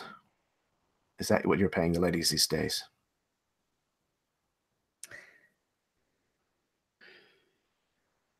I need to know that your information is valuable. This is what I am betting on you, since we've known each other for so long. Oh, the dear friends routine. Yes. She reaches up and takes the 2 gold coins. Maybe working for the Duchess hasn't been so lucrative after all. Very well. For old time's sake. She kind of makes this like mock smile at you. The Lathalbrens have a prisoner from House Melewaine. A knight who's sitting on some kind of explosive information. With the way that everyone's acting and talking, the Lathalbrens are moving her. They're taking her from the old kingdom, the old capital of Vykaril, and they're moving her to the new capital at Malric, where she's going to be put on trial, it sounds like, in front of the queen herself.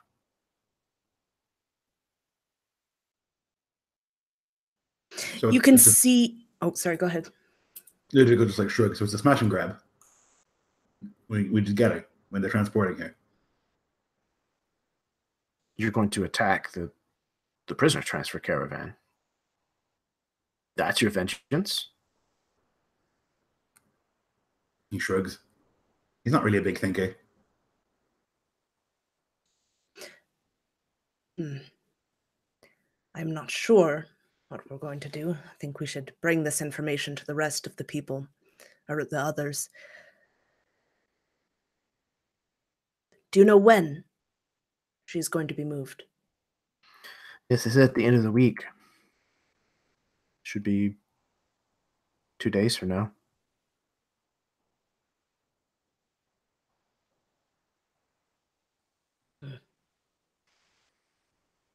You are you are both insane, doing this thing for and you're doing it for free, no less.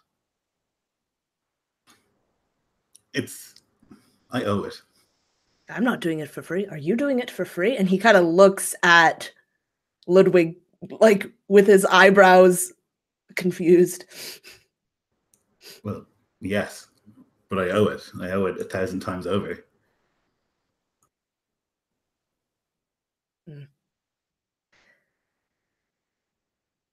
Well, that information has been quite valuable. And I can tell. I don't know how much... I'm completely lost with, like, how much money is worth and how much Gaultier would have on him. So a like a skilled laborer, so like a blacksmith, a leather worker earns, I think, 2 gold pieces a day. I believe that's the going rate listed in the player's handbook.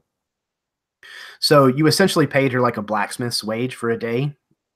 It's not bad money, but I would imagine that the circles that you guys typically run, it might have been a little on the insulting side. Yeah, I know that. I know. But how much do you think he would maybe carry? How much you would have on you? Yeah, like on average, how much would a person of this standard have on them? You'd probably be carrying maybe less than 40 coin in total. And it would not be uncommon for someone of your standing to have, basically 100 gold pieces worth of coin and gem. Okay.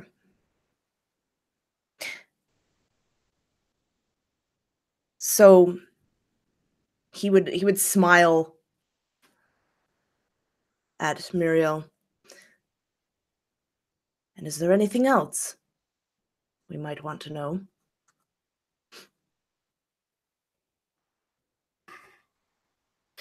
She kind of looks at you. No, I think that's about 2 gold pieces worth. Of course. You don't know who attacked the Melewaine man, do you? You mean the knight from the Lathalbren house? That's right. I may have heard a name or two. Where'd you hear it? Oh, around. Gaultier would sigh as he fishes back into his pouch. And he kind of takes out a smaller pouch. And this one would have probably about 10 or, well, maybe 15 gold pieces in it.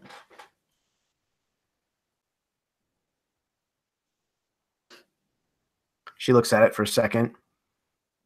That was for the first. I told you I was betting in case you didn't have any information. But now that I see that you do, a little more valuable. So you don't think very highly of me anymore. You said you were hungry, not dying.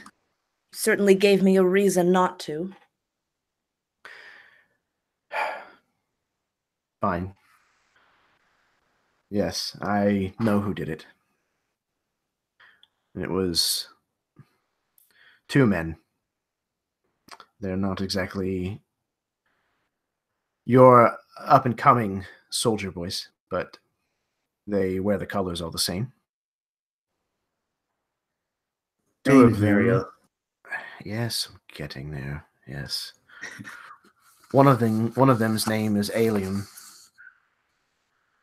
The other's name is Horus. They're not in Kurwal anymore.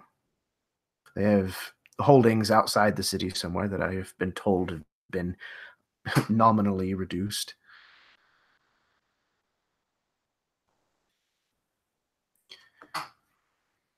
Attacking the caravan is not something that I would do, but I can understand. That's, Lathalbren. But are you looking to do something to these 2 men, these men who serve House Lightnor? No, of course not. We would never bring that kind of tension. I am. Well, she kind of sits back and pushes her chair away. I think it's probably best that I go. It's been very nice catching up with both of you, and good luck in your suicidal endeavors.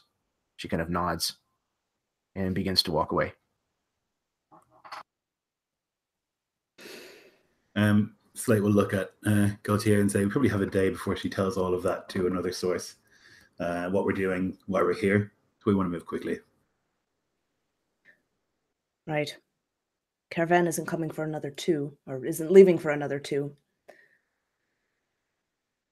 Should go back and tell the others they may want to be included in our little meeting with Horus and Aileen. Yeah, he nods and will gloop and then loudly chew the food that he got, and then with a sort of stifled belch will say, all right, let's go.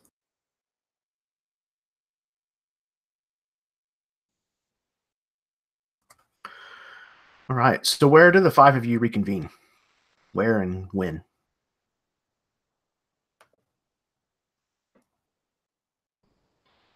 I think Rostas will end up wandering back to the castle. I don't think he's really going to get up to too much. He's, as we pointed out in the chat, kind of a nerd, so he's going to pen his letters, visit the temple like he said he would, offer up some prayers, and he's without coin, so he can't provide any sort of tithe to the temple that he's visiting. But he does do some service for the afternoon, probably cleaning, sweeping the flagstones outside of the church. And then he'll come back to the castle. Just a completely uneventful day for him.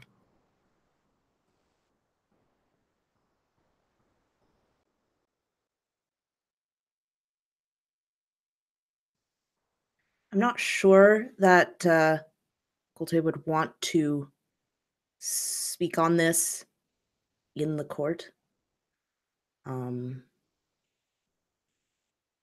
I think he would find them all, and if they were all together or one by one, under the guise of,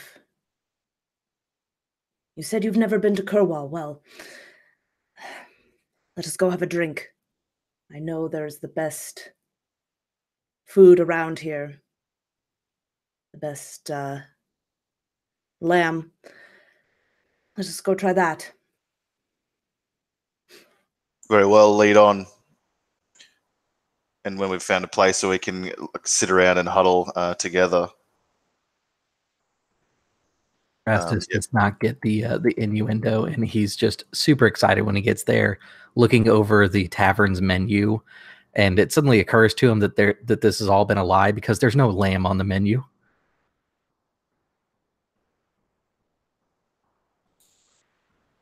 I think that at that point, Gautier would inform them of what both him and Ludwig had learned.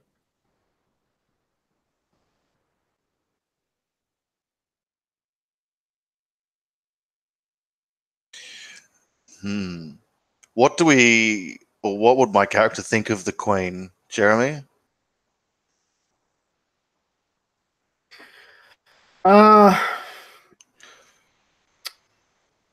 She is not a typical royal, and there is quite a bit about her upbringing and things that could lend some truth to some of the rumors that you've been hearing. Her father before her was a king, and in her youth she was a little rambunctious.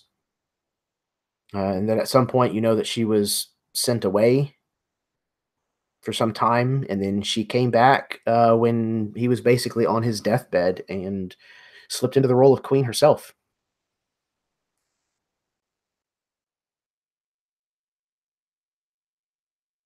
And is she queen absolute? Like, does she have a king she's married to? She is unmarried. So she's like sole ruler of all the shield houses. Yeah, she actually carries 2 shields herself because traditionally the monarch has 2 shields, but she has not married yet, so she as of now holds 2 shields. And who's her heir? She has none currently.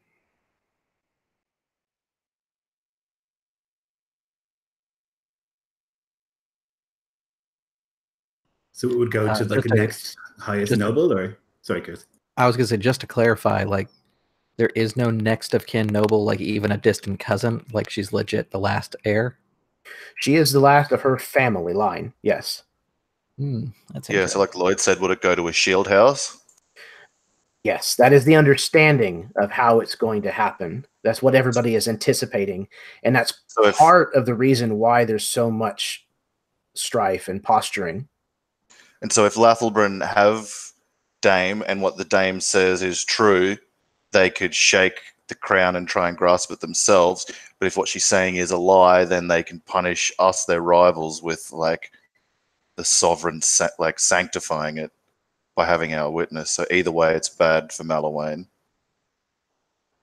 Yes.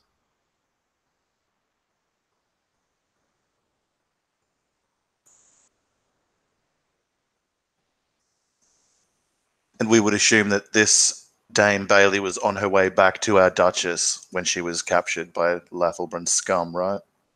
That is what everybody is saying, yes, that she has this information that could, as you said, dethrone, that could shake her legitimacy. She supposedly is in some kind of possession of this, whether it's oral knowledge or something written or physical. You don't know. But she's been in their captivity for probably 2 weeks or so now. And how many men did they say would be guarding this prisoner caravan north?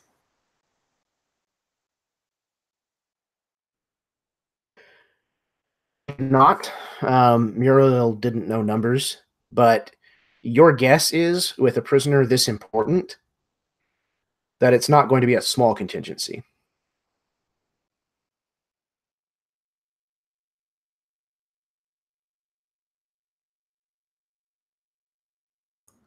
Still doable, I think, Lloyd.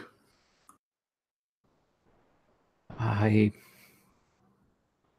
honestly don't know what to say to this. We are taught that justice must be carried out, but the dame has been held for 2 weeks. If she has any proof, it must be a verbal. It would have found surely any sort of concrete physical evidence by now. Perhaps she has hidden it.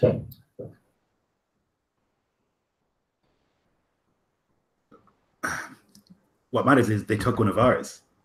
They take one of ours, we put 2 of theirs in the ground. And then he realizes that he's speaking, and sits back. I'm sorry. You're on the right path. No, Slate, you were right, or almost, but it's not 2. 2's not enough. For a dame, it's not enough. Is there no peaceable way to come to the end of this? Well, if Dame Bailey were to die, this would all be resolved. I mean, without bloodshed, of course. Our house is not entirely innocent, albeit they are Sir Lightborn's servants that attacked, but the Lathalbren have been bloodied in this dispute as well. Perhaps just calm words between level-headed friends can solve this.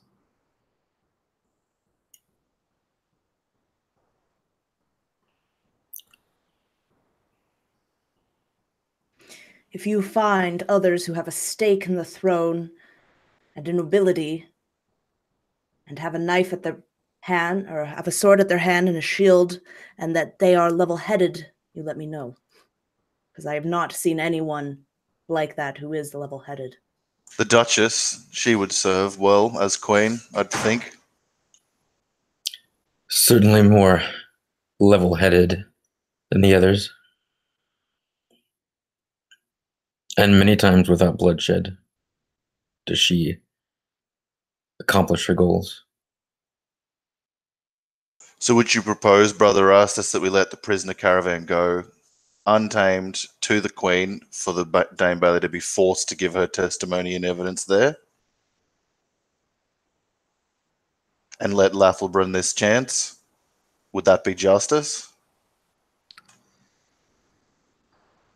We don't have to let Lathalbren have their way with her. We can follow them and be present during the hearing. I fear that if we were to make some sort of move against House Lathalbren and fail, it could be far worse. They captured one of ours. Yes, and we will see that she is freed, but we must do it the right way. Does it matter what way it's done as long as it's done? If we don't do it the right way, then we are no better than the savages. I don't know about all this highfalutin stuff that you were talking about, but if it was me and my boys and someone took one of them, we would not be talking about it. There would be no words and no trial. I'll hold no man here to answer if it's not his will to do.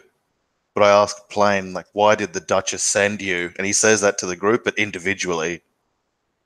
And if he's met with silence at first, which is he would probably genuinely expect, he'll say, I was ordered to avenge the slight against our house and to retrieve Dame Bailey. What of you? What did she command you? Brother Rastus kind of speaks up and he says, I was given my orders by Father Asher. He kind of looks a little sheepish, like he's gotten in trouble. He's said that the church requires the information that the dame has. Of course, her safety is to be considered, but that information is the most important to the church. Rumor upon rumor of what someone may carry? This information could change the political atmosphere of everything. Is that like in the way that the church would be required to uphold having a new crowned person if this information was proved correct, like hypothetically? Is that the meta? Like, is that the case? I will tell you the same thing that Father Asher told me. I am not the one to make that decision. I've been tasked to gather the information so that those of proper rank and knowledge can use it to make a wise decision for the kingdom.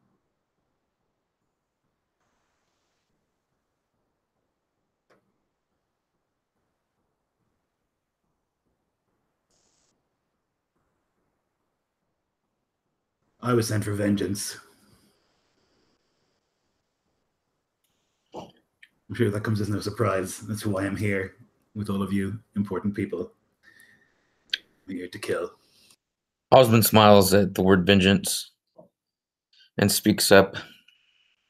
I do not know this, Father, though he sounds a good man, but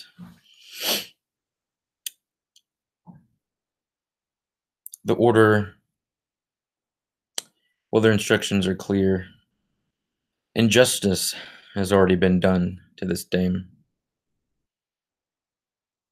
and there must be vengeance and recompense. Master Desjardins.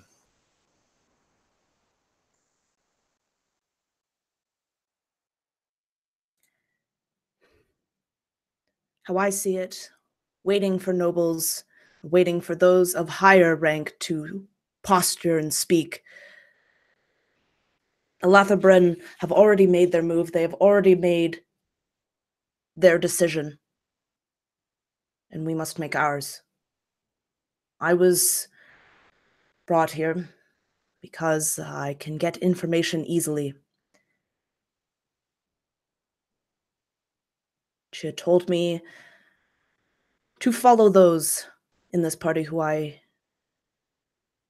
deem to hold her best interest. Well, I'm beholden to the Duchess and to Thorn, and not to all the churches of the gods. And if you're here for vengeance, she gestures to the slate, and you as well, she gestures to Osmond, then it seems as if our path is clear, and that we must recover Dame Bailey and give vengeance. I agree. And bringing back of Dame Bailey, the church can ask her as they wish. He'll gesture to Brother Rastus. Your mentor will be pleased.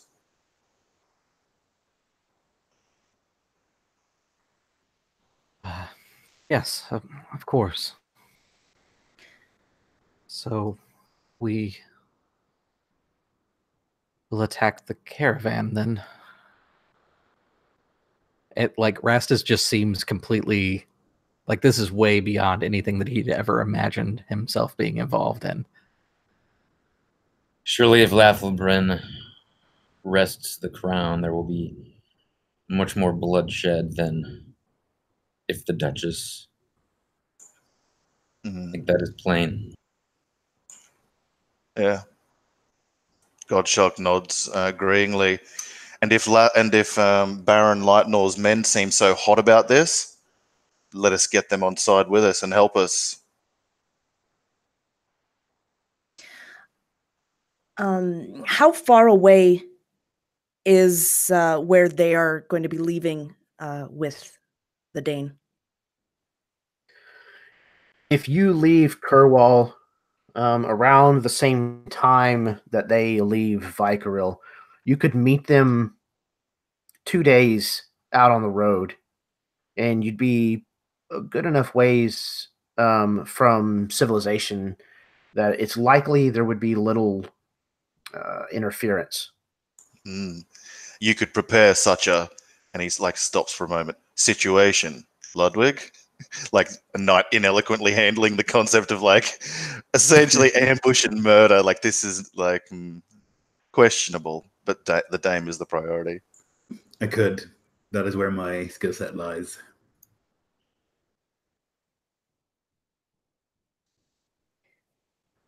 First, though, I would like to know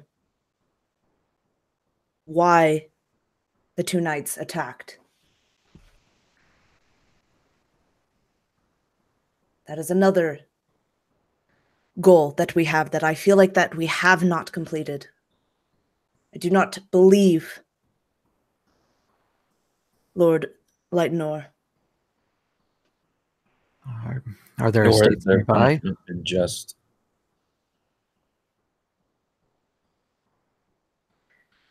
If their estates are near, we can always visit them and see if we can get some answers.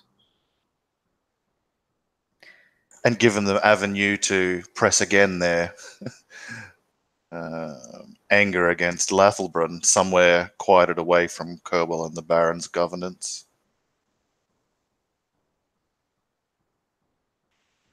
You know people, he says, ineloquently again in the same intonation as with Ludwig, like you know people, de Jardin. The Baron himself told us of the estates, and he'll describe where they were, and I'm sure that happened earlier. So like we could go and find them if we wanted, like Chris said. Yeah, the estates are situated on the south, what would be southwestern side of the city. So you basically are going to have to choose whether to go and question these two or meet the caravan on the road. If you try to do both, then you'll have to meet the caravan much closer to the capital.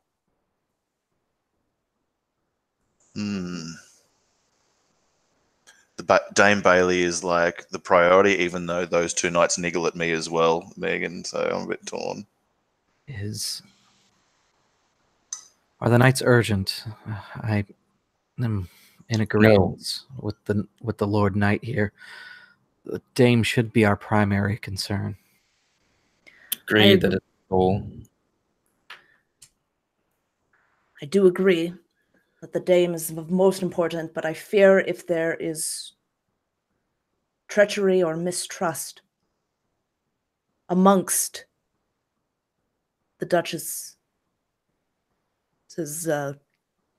those who claim to follow the Duchess, that might be more troublesome in the long run. But could we not, in like, Rastus is kind of like choking on his words a little bit here. Could we not use the knights? We are talking about more than just a contingency of city guards to deal with. They are probably the Duchess is probably protected by knights, men of skill. We could offer them a chance to gain status with their lord again if they join us and help free the Duchess. On the road, we could question them.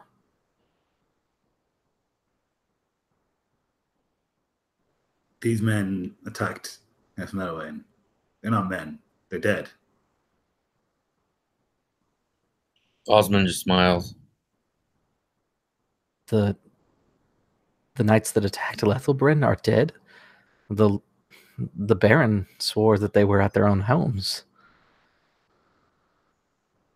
I think he means like the House Lathalbren people who have dared to touch Dame Bailey. They are already dead, but just don't know it.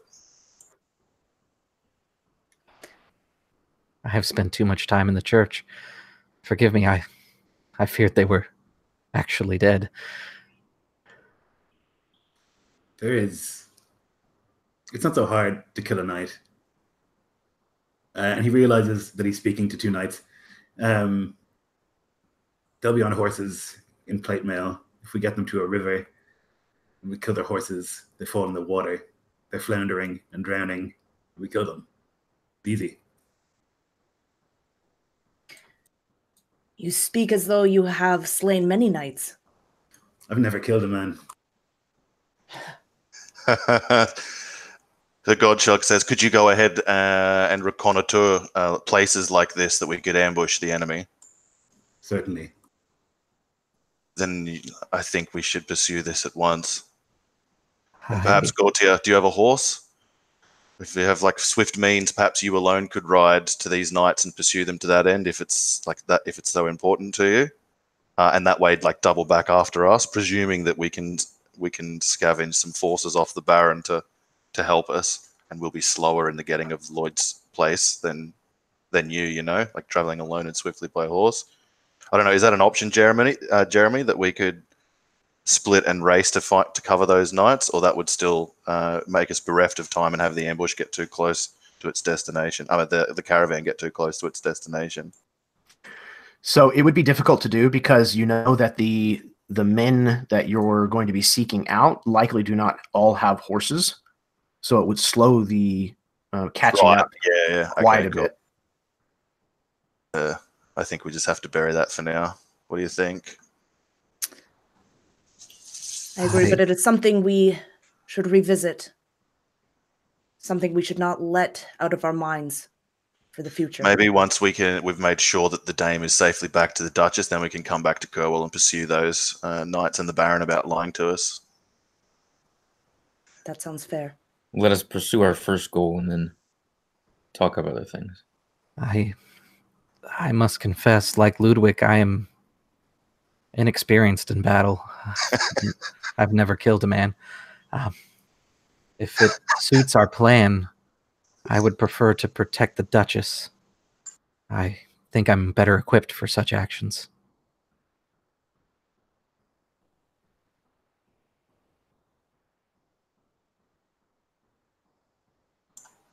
Do not sell yourself short, Brother Rastus. And the men who will go into battle will need religious counsel beforehand.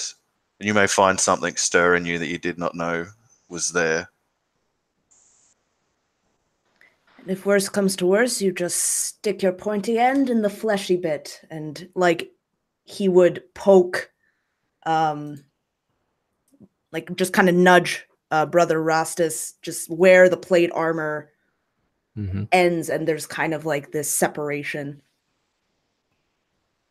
Rastus kind of gives this sheepish, kind of weak smile, and he says, of course, I'll still my fears before the battle begins. I cannot leave my brothers in faith to be unattended to. Yeah, me either, brother. Ludwig will say, feeling a bit more confident now, and he'll like put a hand on his shoulder and give it a squeeze. You'll be all right. We can go through it together.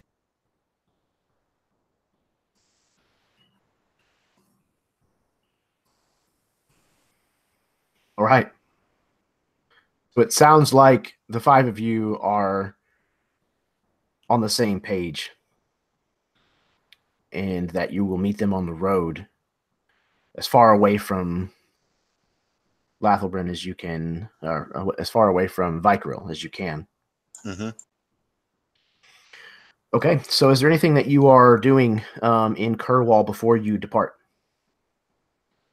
I was tossing up. Oh, sorry, you go. Yeah, there is one thing that Rastus is going to do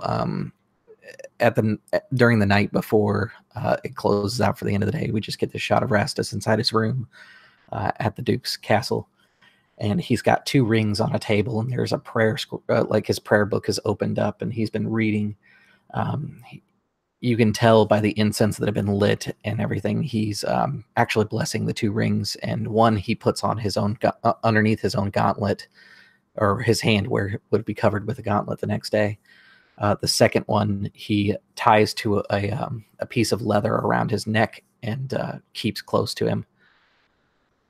What I'm doing mechanically is I'm preparing basically to have my items ready so that I can do a warding bond later on, casting the proper prayers and over it and such. Excellent.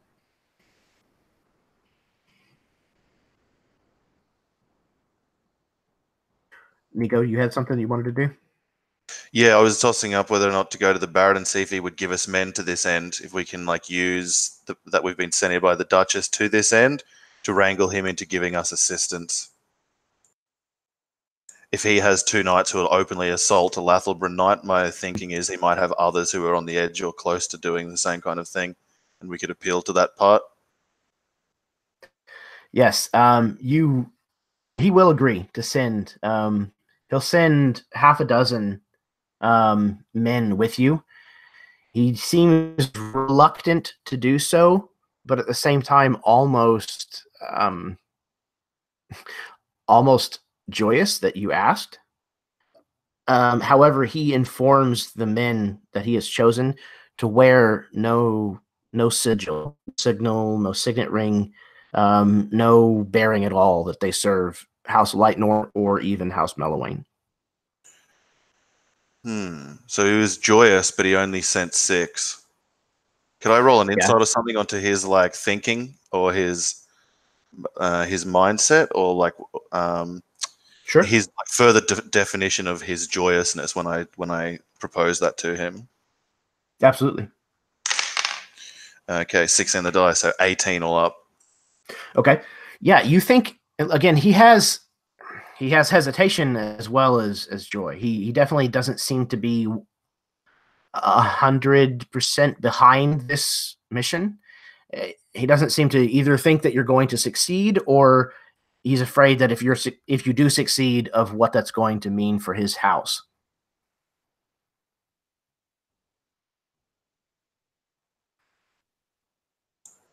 You seem concerned, Baron, about what might transpire because of this action, but what if it does not occur? What if Dame Bailey has continued to be held with impunity, and what if she is tried unfairly by the Lathalbrens, who have taken her on the presumption of rumor so far as any proof could tell it? You think there is truth to these claims on the Queen's legitimacy? I know nothing of them, and though I certainly share the Duchess's concern, I don't care for them. Dame Bailey has been assaulted and held, noble woman of our house, in peace on these accusations so far baseless. That is what I care about, and that is what I think.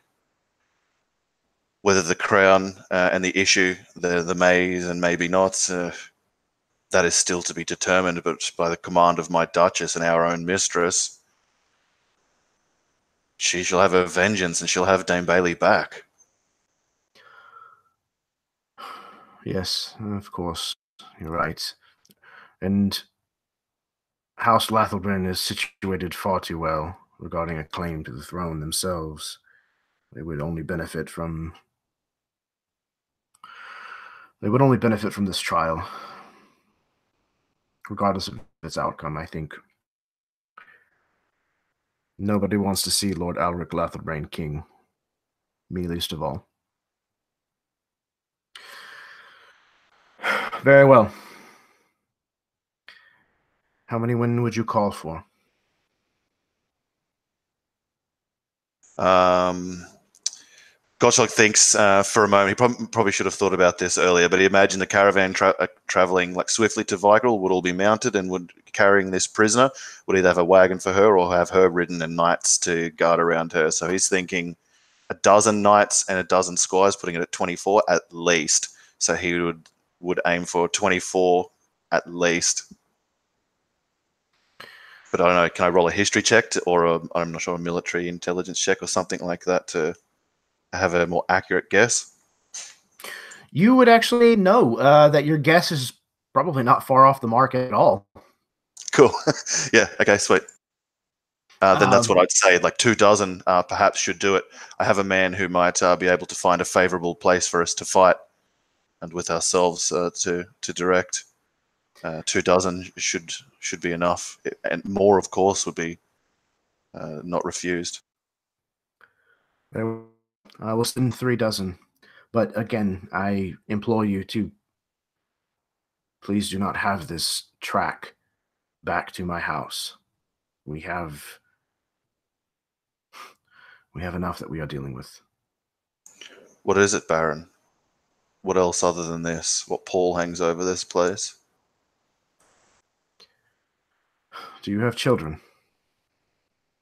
He nods. How many of them sons? He nods. Then you know my trouble already.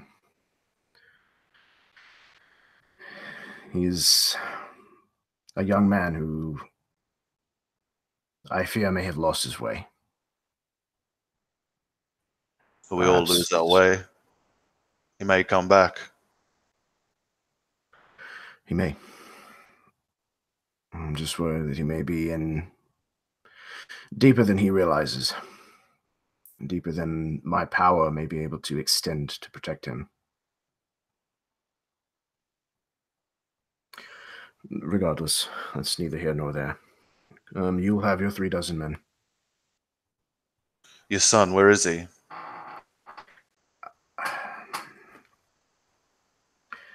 Last I heard, he was in the city of Warrington. It's far to the north. The last he was seen, he and the people he travels with, apparently, were fleeing northward towards Gendon's wall into the Elven lands. I'll have Brother Rastus pray for him. It is appreciated. Thank you, Baron. I will send word south once we've accomplished our goal. My thanks, and thanks on behalf of the Duchess. Kind of, again, almost dismissively waves as if his mind has already moved on to something else, far more troubling. And you are able to gather whatever supplies and things that you might need, meet with these 36 men who are dressed down to appear as common travelers. The morning of when you are ready to set out.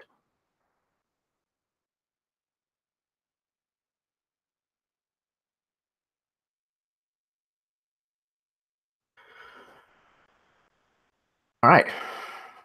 So you head out and you find a situation, a place near the road that you know they're going to have to pass a small creek.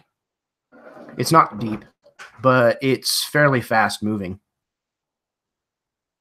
And it's wide enough that it's going to take a little bit of time for them to situate their belongings and things before they can cross it. So what would you like to do in anticipation for the arrival of this caravan?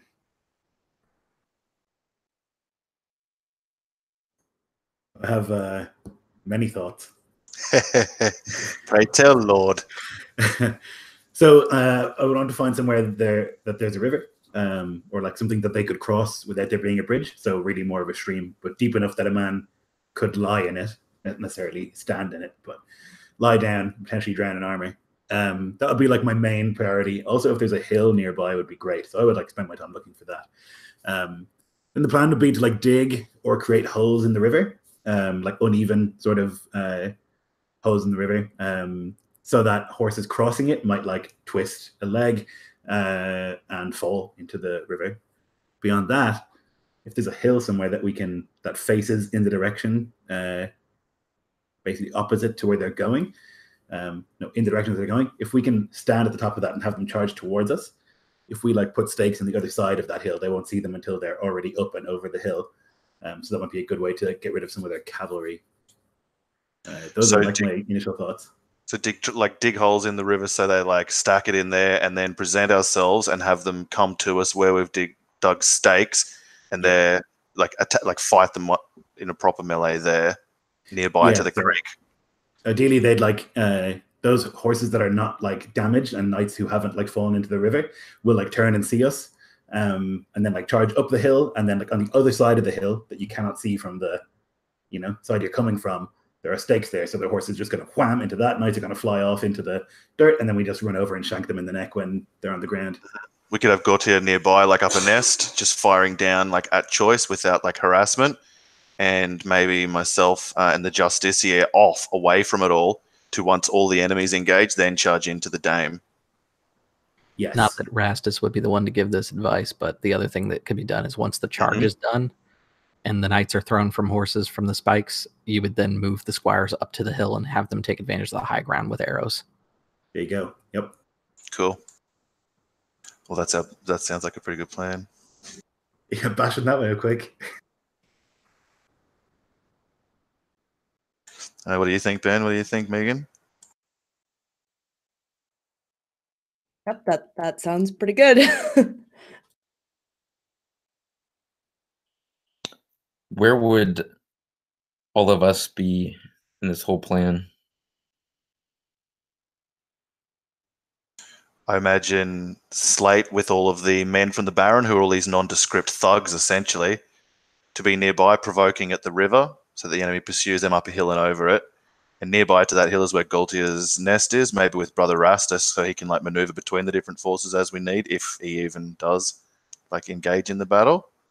And myself and the other Justiciar, because I guess you're a mounted knight too, right, man? Ben, you'd probably want to be able to charge the enemy to maximize your effect on them. So like with that in mind, I thought if we were off to the side, then we could wait till the battle is started and then hone in on the key spot, the Dame, which presumably will be least defended once all of this is started. Like, because soldiers will have to respond to Slate and his group, and then a part of that will have to respond to Gautier's indiscriminate fire of them, so we'll further split the enemy. Sounds good. Cool. Yeah, I think because I can have a little bit of range, so I think I'm probably going to stay back with the squires behind basically the surprise hill there. I think that's where Rastus is going to start at the combat. But I think his plan is to move in closer if need be. He's probably got himself a pony, not super great at horsemanship, but he can at least ride a little. Cool. Yeah, I wouldn't be well trained in it either, but I would start off that way. Probably wouldn't stay on the horse too long. Okay, cool. Well, maybe then the entire group on the hill. I think the starting with the charge though is still a good idea. Yeah, if they're engaged with us, like if they smash over the hill and they're engaged with us, they're not going to be ready to repel a cavalry charge. It's just like not going to happen. I think it's a good plan. Yep.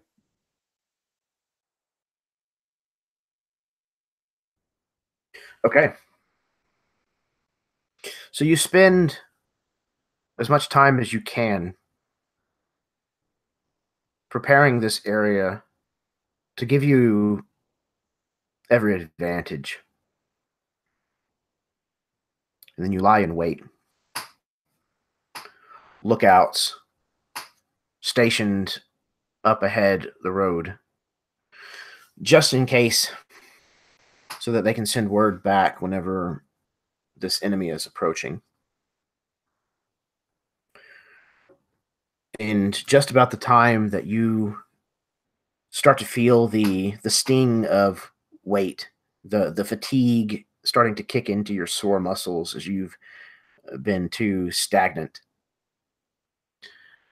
you hear the whistle given from one of the lookouts, meant to sound like the cry of a bird, though it be out of season. You know that it's imminent.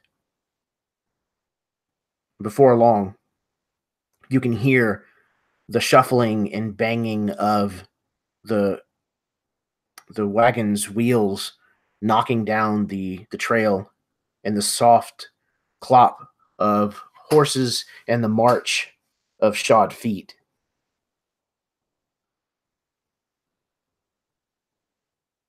Are any of you in a position where you would be able to see this approaching force? I think Gaultier would be if he's kind of up a little higher. Okay. Did you put yourself up in a tree? Yep. Yeah. Okay. So you found yourself a nice tree that's got some decent coverage on the western side, but still allow you enough room to draw your bow back and fire. And when the whistle goes up, you look in the direction, readying yourself, and through the dappled light of the forest, you can see this snake making its way through the grass. And you can see that it is a barred carriage that is being pulled by 4 horses with 1 driver. And there are, in fact, what look to be about 24 men, some of them mounted, but not very many. They look like probably more like soldiers than knights.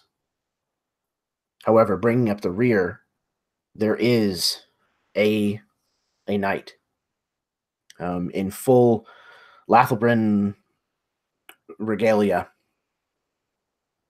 and carrying his great sword on his saddle and a lance seated in a stirrup beside him, pointed straight up in the air.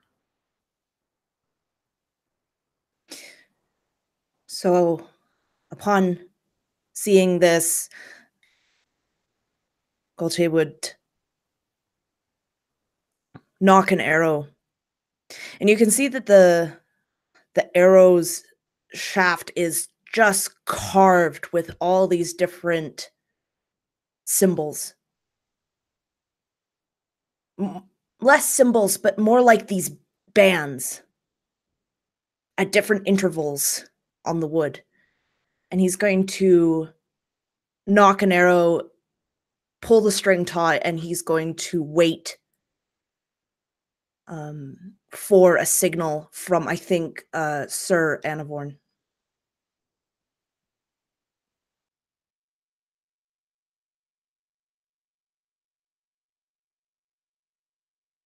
I think the call will come when the first, 3 or 4 horses start to scream at their broken legs in the river. I guess that's when the first few annoying arrows would begin to start raining down and draw their attention to the easy-looking mob up on that hill that looks like a rabble, like that doesn't even know if it wants to engage. So the first of the horses step into the river and indeed fall prey to your trap. Several of them falling over, spilling their riders into those shallow waters. And on cue, the Baron's men crest the hill, shaking their short swords and clubs in the air and screaming. Immediately, the knight at the rear of the line starts to make his way forward, shouting orders that you can barely make out as arrows begin to fly down. Oi, come on! He's like up at the top with the others. He's like grabbing his crotch and like spitting and like trying to be as disgusting and offensive as possible to this knight, because he knows knights hate it when peasants get uppity. Yeah, he certainly has his lance out, tucked under his arm, and is pointing it and kind of almost waving the flag at the end of it in your direction as he shouts to the rest of the men around him. Several of the soldiers take off, probably at least a dozen of them, headed in your direction, those on horseback that are still able to ride. As the knight and the rest of the soldiers begin to try to circle around the wagon, forming some kind of defense. The riders charge up the hill, chasing your rabble up and over the crest of the hillock, and they slam right into these pikes pressed into the ground. The horses squeal in immense pain, and the riders are thrown free. So several of them trying to scramble to their feet, though their chain shirts weigh them down. Everybody, if you would please, roll initiative. Glory!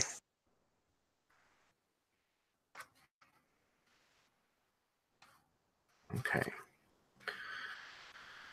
Big numbers here. All right. So Rastus has been rattling off this prayer, just these short sentences to each one of the gods, just repeating it in this hushed tone with the squires, kind of trying to still his nerves, but it's really not helping his anxiety. When the men first hit those those spikes, and he realizes that battle starts. Like he kind of cuts his own prayer and just screams out the last line, "Thorn, make their death swift." And like you can see him kind of rise up the crossbow.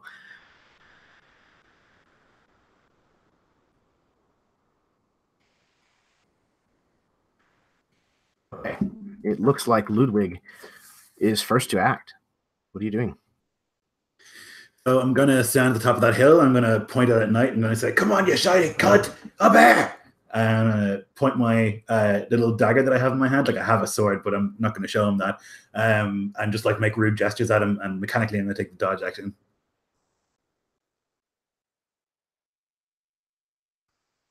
All right. That brings us to... Sorry. Oh, sorry, Jeremy, to interrupt. Is it okay if I do like a wait action? Like if he charges towards me, I run down the hill towards the spikes? Yeah, so you could ready an action? There we go. Yeah, I forgot what it was called. Yeah, that's better. Yeah. Okay. All right. So you're going to wait for him to charge at you, and then you're going to basically counter charge?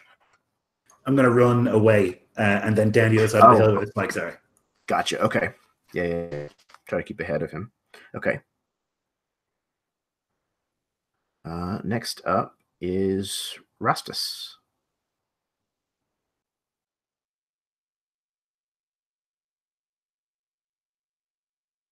All right, I control B instead of control D there. Yeah, Rustus will. He's going to kind of rally up the squires that are around and get them to try and start picking off those that have fallen. He's going to go to the top of the hill, or not really the top, where the spikes are, and he's going to end up starting to take some pot shots as well. So that is 16 to hit any of the fallen soldiers. I want to take advantage of them being on the ground. Yes, absolutely. We'll hit them. All right, cool. So that is 3 points of damage from piercing. Okay, so the soldiers themselves are minions. Okay, so cool. It means they only have one hit point. So in that case, the bolt without there's like this almost frantic moment where he just pulls the trigger, not really understanding what he's doing. Like he kind of has an idea. He's done archery practice before, and the bolt flies true way better than he thought it would have, and it slams into this man into his back as he's trying to get up off the ground. Rastus probably doesn't even realize it in the moment, but the man has fallen dead where he's been struck. Yeah, he tumbles sideways kind of into one of these shorn spikes that you've kind of placed in the ground, and it makes this kind of hollow thunk as he then collapses to the dirt. The soldiers continue to try to scramble to their feet, but those who were tossed from their horses are slow, and those who are on foot are still catching up. So they're not able to close with anyone as of yet. The knight on horseback is absolutely giving chase. And as he begins to stampede the distance between where he stood and where Ludwig has disappeared, he lowers his lance dangerously. He rides up and over the hill, catching sight of these spikes, perhaps too late. Going to be rolling a saving throw. Okay.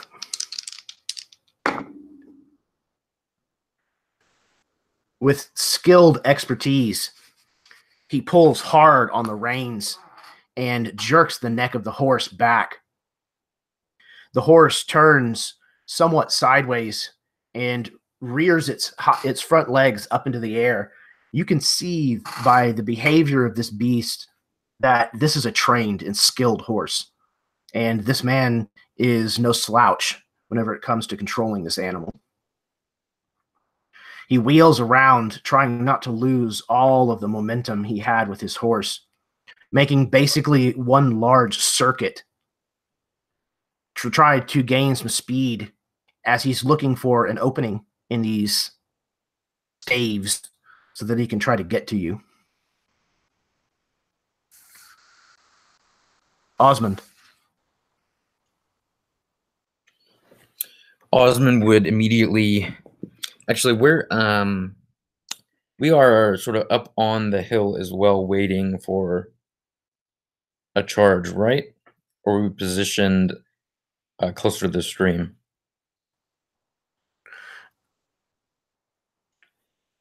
Oh, actually. Uh-oh. I may have skipped turn. Yeah, let's do, sorry. Gaultier, I guess I missed you. I'm sorry. Oh, no worries. That's all right. Please go ahead. Gaultier perched in this tree is going to, with his reflexes, is going to try and find the most men in a straight line, unless, are they all kind of scattered, or are they still kind of trying to form a semblance of some kind of formation? They are trying to get themselves in order, but as of right now, chaos is certainly reigning. Okay. Well, he's going to still try and take out as many as he can, so he lets fly the arrow that he had knocked, and for an instant, just for a split second, it almost seems as the bow was made of metal and the light caught it, and it kind of flashes this blue light for almost just a few seconds. And then the arrow flies, and what basically he is doing is the arrow is going to pierce as many people in a straight line. So they all have to make dexterity saving throws. These are the soldiers that you're targeting, right? I'm sorry? These are the normal soldiers that you're targeting, not the knight? Yeah, as many of these soldiers as he can get. Okay. And what was the DC? The DC is 13. Okay. They failed. Not by a lot, but they failed. So describe what that looks like. And they're just minions, right? So, or do I have to roll, or should I Correct. roll damage? Or okay. You can if you'd like, but they are all minions. How many of them do I hit? Roll 2d4. 6. There you go. Okay.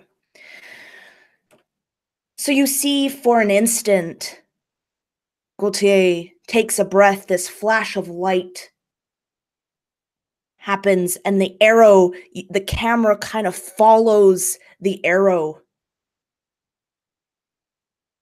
and just hits one, then hits another, then hits another, then hits another.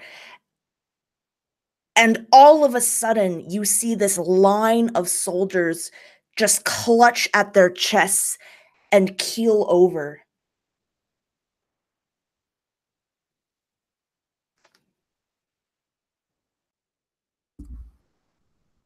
This display does not go unnoticed by many of the soldiers on both sides of this battle.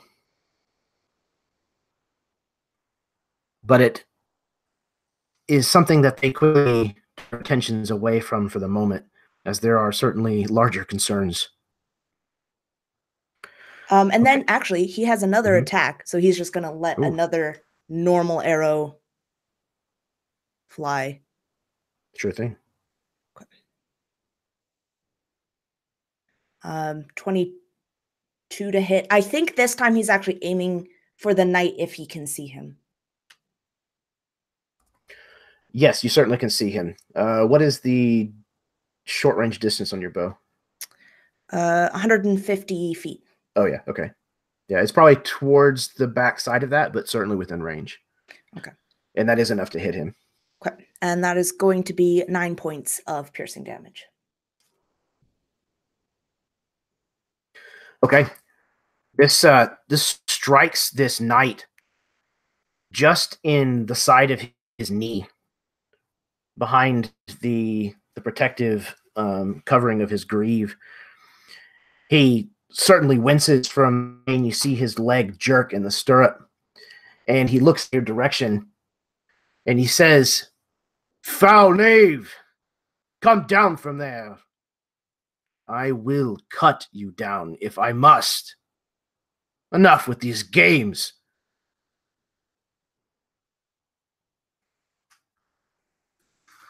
Ludwig is just laughing really loudly. Is that your real fucking voice? Osmond, it is your turn. Okay, so if I charge forward, would I be able to reach the knight?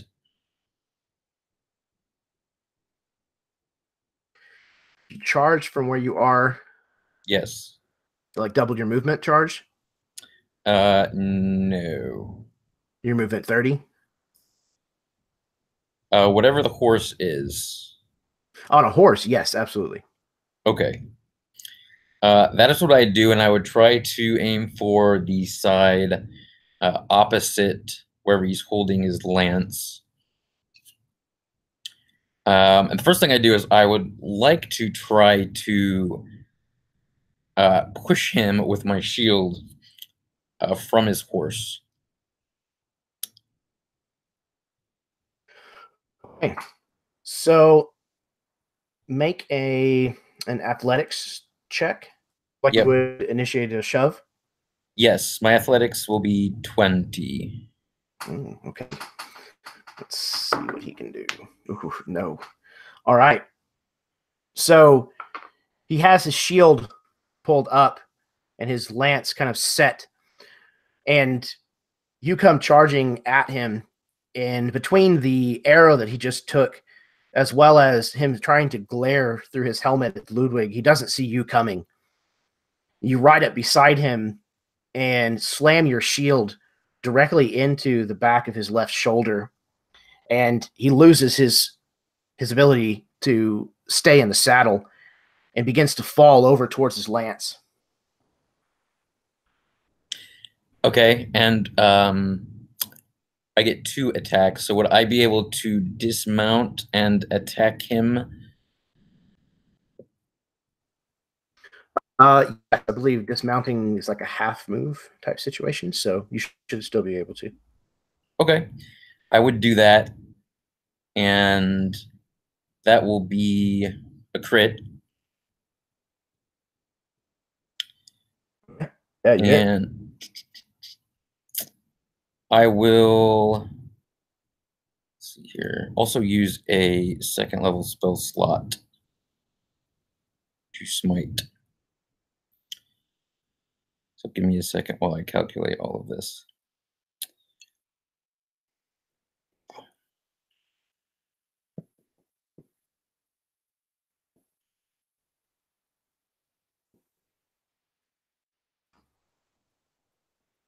So that is 24 slashing before the smite.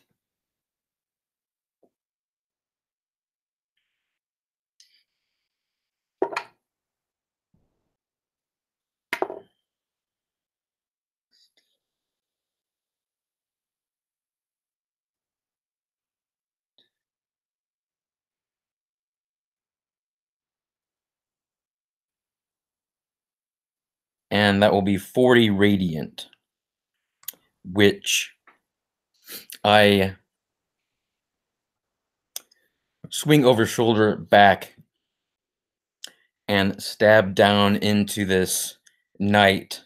And I say,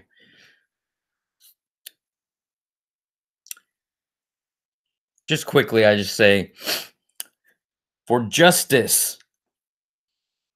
And as I swing down, we see manifest a form of some kind, luminous, taller than I am.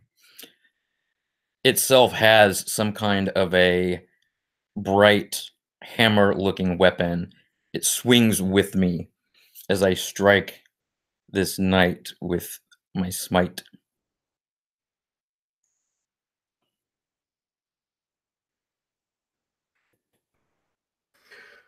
All right. You deliver this holy strike down upon this knight. The steel of his armor buckles beneath the impact of your sword in a shape that is not conducive with a simple sword strike. And he howls in pain. You can hear and feel the crunching of bones beneath the weight of that blow. But you can tell by the way the man moves that he is not dead.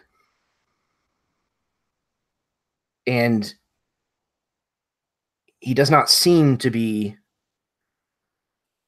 simply pleased with lying down as he tries to get his feet underneath of him. He begins shouting, "To the wagon! Stop these brigands! Kill them to the man!"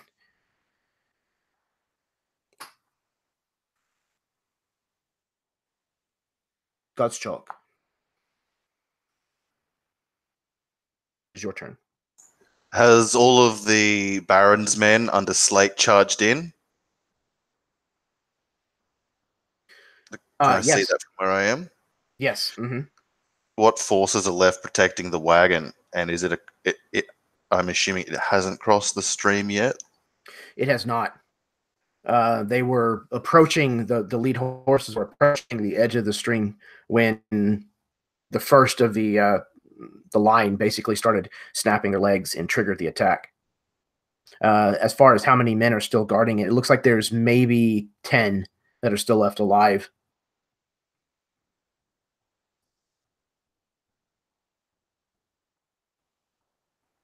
And did I see the Lathalbren knight get unhorsed by the Justiciar? Where were you positioned? I was positioned away from the hill and the river, hoping for to not be seen, like in with the trees or something like that. And I imagine I'd be like 100 or so feet plus from them at least. Are you on the side of the river that is the same as the wagon? No, no. Okay. So then, yes, you would have seen it. Okay. I think I'm going to move from where I am, ride up into the fray, but just to grab the horse of the Lathalbren knight and lead it away. And I'll take it slightly up the hill a ways next to Slate, and I'll call, "Get on!" And once he has, I'll like spur my own horse down towards the river and the wagon. Because I think that, or from what I assume, the hill is, we've taken the hill, and this is going to be butchery. It certainly seems that way. Now, you can tell that some of the men that you have brought with you have certainly been cut down as well. Your numbers have maybe been reduced by a quarter at the most, though, and theirs has suffered significantly worse. Yeah. Actually, in my head, I imagined it was more than that. So I think I might retcon if it's okay with you, and I might actually charge into the fray and attack some of those men who are fighting ours in melee, not around the Lathalbren knight. I don't want him to recognize me. Okay, certainly. So there's still quite a bit of combat that's happening on the far side of the hill, the river side, and the knight himself is on the other side of the hill. So that would be very easy to do. Cool. Then I'll like charge into those forces who had fjorded and engaged our own and attack those men like as arrows are flying thick in the air. I'll just do. I won't use my action surge this turn.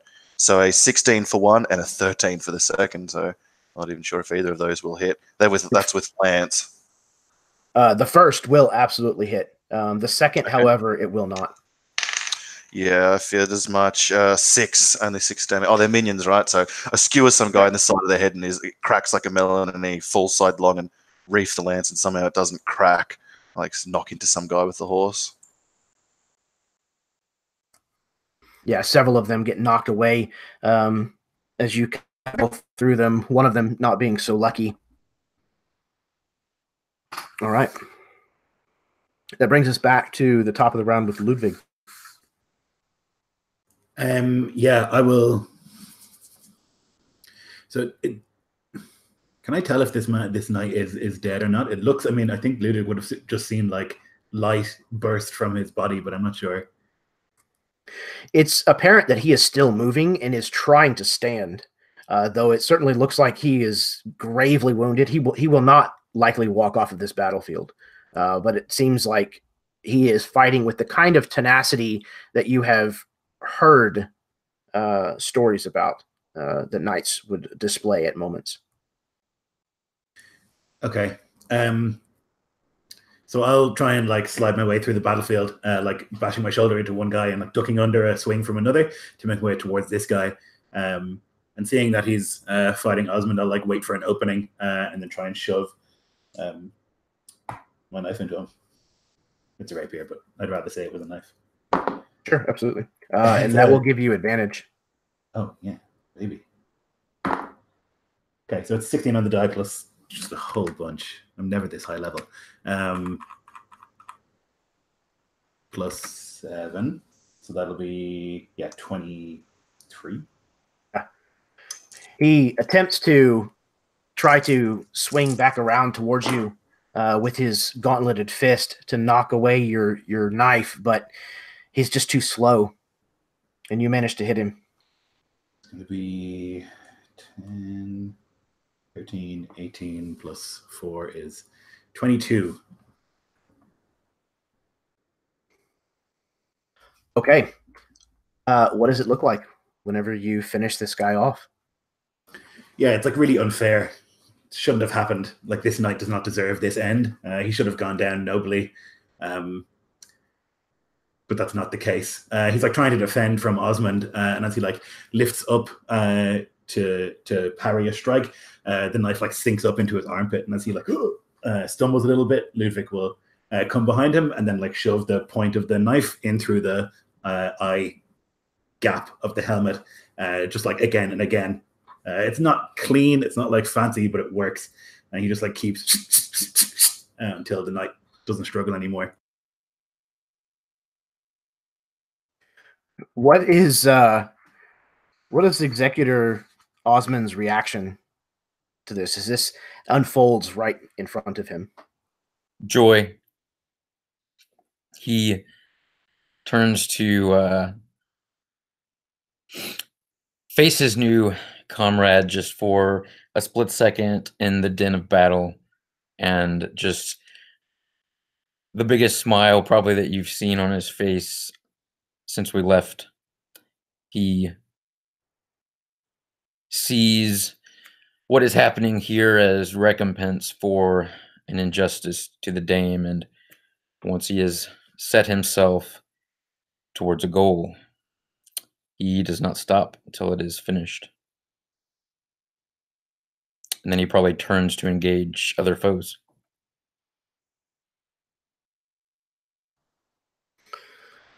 Okay. Maybe even back to back with Slate. All right. So here is what I would like from all of you. Each one of you make one additional attack roll. And let me know, with all of your bonuses and everything, what the result is, if you would please. So I have a cool domain power that I'd like to use, which basically means that if I use the aid action for someone to basically melee attack with them, I get as a bonus action to be able to attack anyways. So it's like the team up hit. Excellent. So I would like to do that with probably one of the squires because they're the closest to me. Sure, absolutely.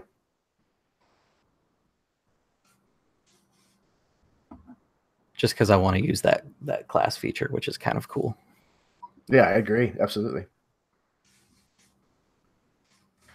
Okay.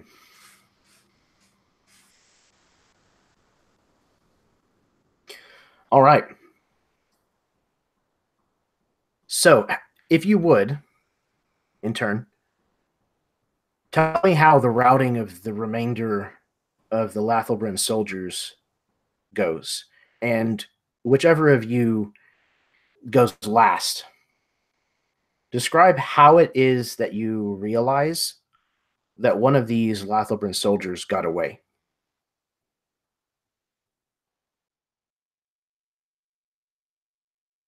I would like to change my action for the turn and go last. Oh, I was about to say the same. You go for it.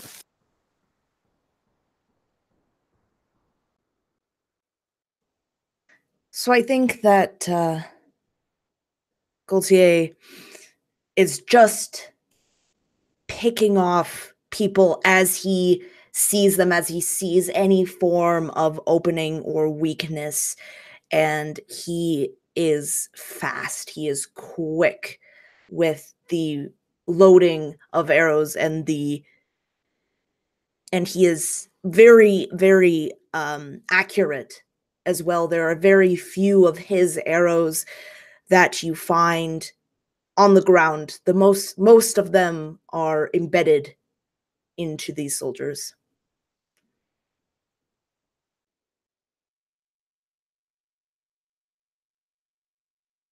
Ludwig feels like his mission is mostly done by the time that he's killed that knight, and there's like butchery all around, and he can like see the artifice of his like work and the what remains and the blood. And he thinks about, they take one of ours, we put 20 of theirs in the ground, and he's proud of himself for this vengeance.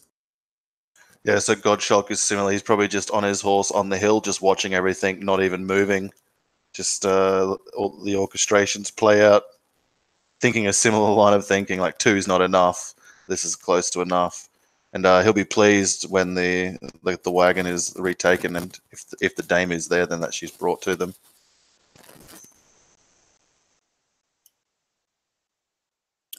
I think with just the few that are left around Osmond, he probably spends his time attacking those who are still trying to attack his companions around him. One will begin to try to run up the hill, and he'll attack the hamstring and drop him, and so on. Continues.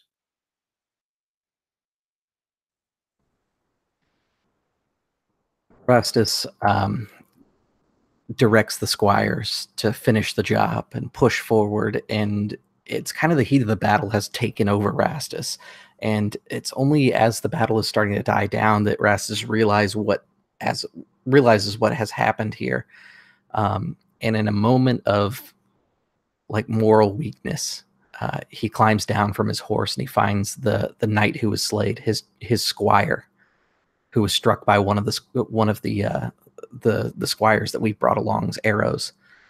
And he shakes his head. Strona, spare this one from your embrace.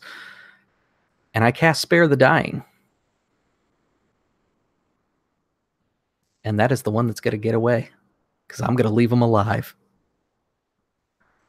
Excellent. Perfect. So you kill them to a man, as most of you know, at least. You seize the wagon and rescue the dame inside. She is emaciated and looks a little out of sorts, underfed, certainly.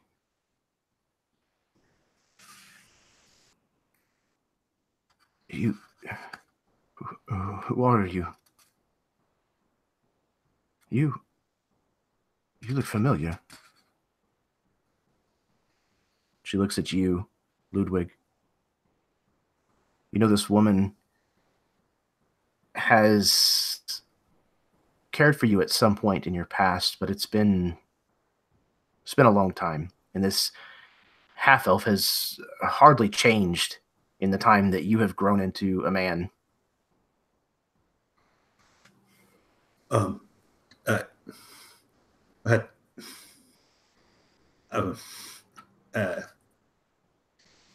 Rescue you, my lady. Yes, of course. You are House Melewaine? She looks almost kind of confused at you. Not exactly. You gave me a sword once when I was a little boy. A wooden one. There's like a dawning of realization on her face, though you can see it's muted by the discomfort and lack of nourishment. Yes, forgive me. Ludwig, was it? He almost like bursts into tears that she remembers his name. He like cannot handle it at all. And he like looks at her. Yes, my lady. Then the gods have sent you. May they be praised. She kind of starts to get up, and her arm beneath her trembles, and she falls back to the bottom of the scant hay that's kind of lining the bottom of this carriage.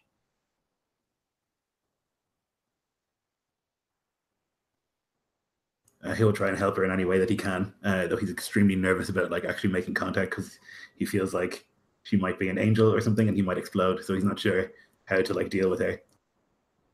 Yeah, I think as she kind of like reaches towards you, there's probably like the setting sun kind of back behind her, almost like in your image. And it's all like stained glass window visage. You help her to stand with as much trepidation as you feel in the moment, and are able to get her out of this carriage. She definitely has a note of recognition when she sees you, Sir Anavorn. She says, "You, I definitely recognize." He How are you, smiled. Godstroke? I'm well, lady. It is good to see you alive. Come, we'll have a horse and food for you. We'll leave this place as soon as needs allow. Before we go too far, allow me to take the time to make some prayers. It will make our retreat easier. Strike true, Thorn is watching. May he grant us a pittance of his mighty strength, and I cast Crusader's Mantle, which will allow me to maximize my healing. Strona, I beseech you, restore your servant's health, soothe her pain, and ease her worry. A glowing light kind of comes from his palms, and he touches the Duchess. That will be 3d8, so 8, maximized, 16, 24 points of hit points restored. Absolutely. And just to clarify, she herself is not a duchess. She is a knight. Correction. The lady. But yes, she seems to reinvigorate quite a bit with the healing and the, truthfully, just to be out of the carriage. And as she starts to chew down food, she seems to enjoy it with almost a reverence. So, this is where we're going to be ending the tale. So each of you in turn, if you would like, please give us a little bit of a epilogue for your character. And if you'd like to plug anything, go ahead and do so.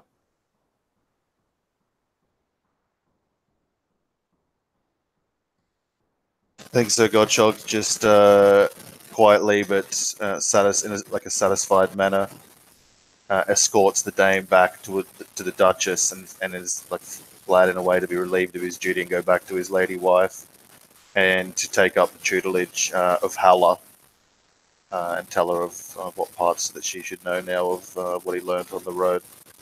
And I think that's just where it fades out for him, with just teaching Halla what he knows.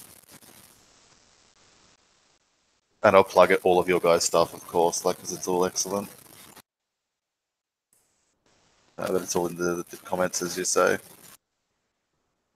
As they brought the dame home, she gave Ludwig like a handkerchief to say thank you, and he has like treasured it. And he's like back in the shit bucket, which is like the name of the disgusting place that he calls home. This like awful, terrible tavern, and all around him there's like dudes who are just like rah, rah, rah, rah, and like swearing and like fighting, and there's like people getting gutted in the background and like whoring upstairs and all sorts of awfulness, and like it's all swirling around him. And he just like takes out the handkerchief and like holds it for a second and has a smile to himself.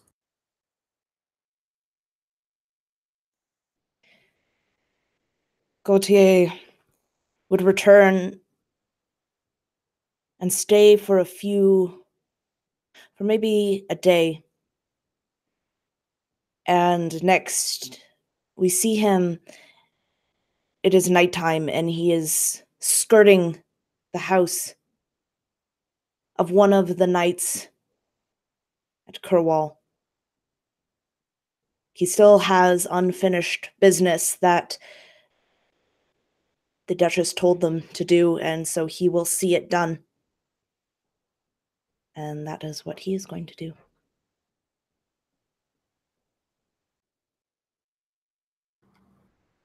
Father Rostus, now promoted within the church for his good deeds, is speaking in front of the Duchess and other courtly people that have been gathered. Remember that the 8 used to argue, but it was with Palatosius' wisdom that they united. We must unite our houses and find peace, even if Melewaine is the only family that recognizes the need for that. I have decided to leave the church, and I will see to the souls of my brothers and cousins where I am needed. May the 8 bless all of you. I will be building a church outside of the castle.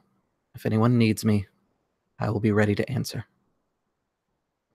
And there's kind of this applause, and you can see that there are artists that have illuminated him doing the speech in front of the court. And during the speech, he actually spoke of the angels that he saw and Thorn upon the hill. And it's this motif of Thorn upon a hill with the Valkyries guiding the bodies that slowly bleeds into a courtroom with now Father Rostus speaking to the gathered crowd, and the Duchess herself is being illuminated by a single beam of light that seems to be kind of at an angle going from Thorn to the Duchess to kind of make these leading angles in the painting so that it's one circular image.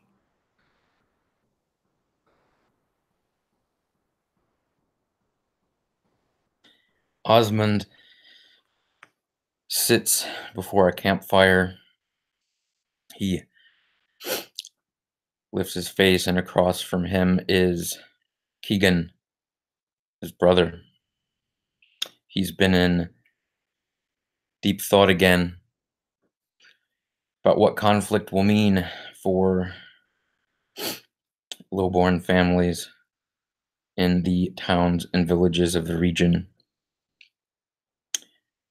He spent enough time to report back, but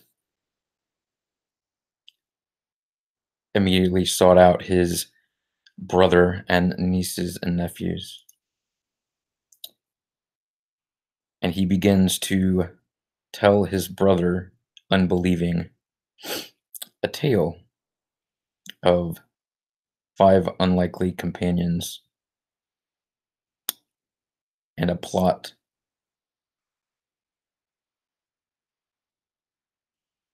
And that scene fades to dark.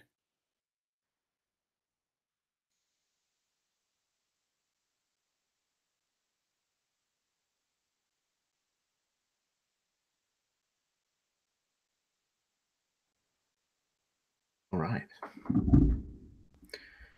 Well, everyone, thank you very, very much for playing in this little one-shot.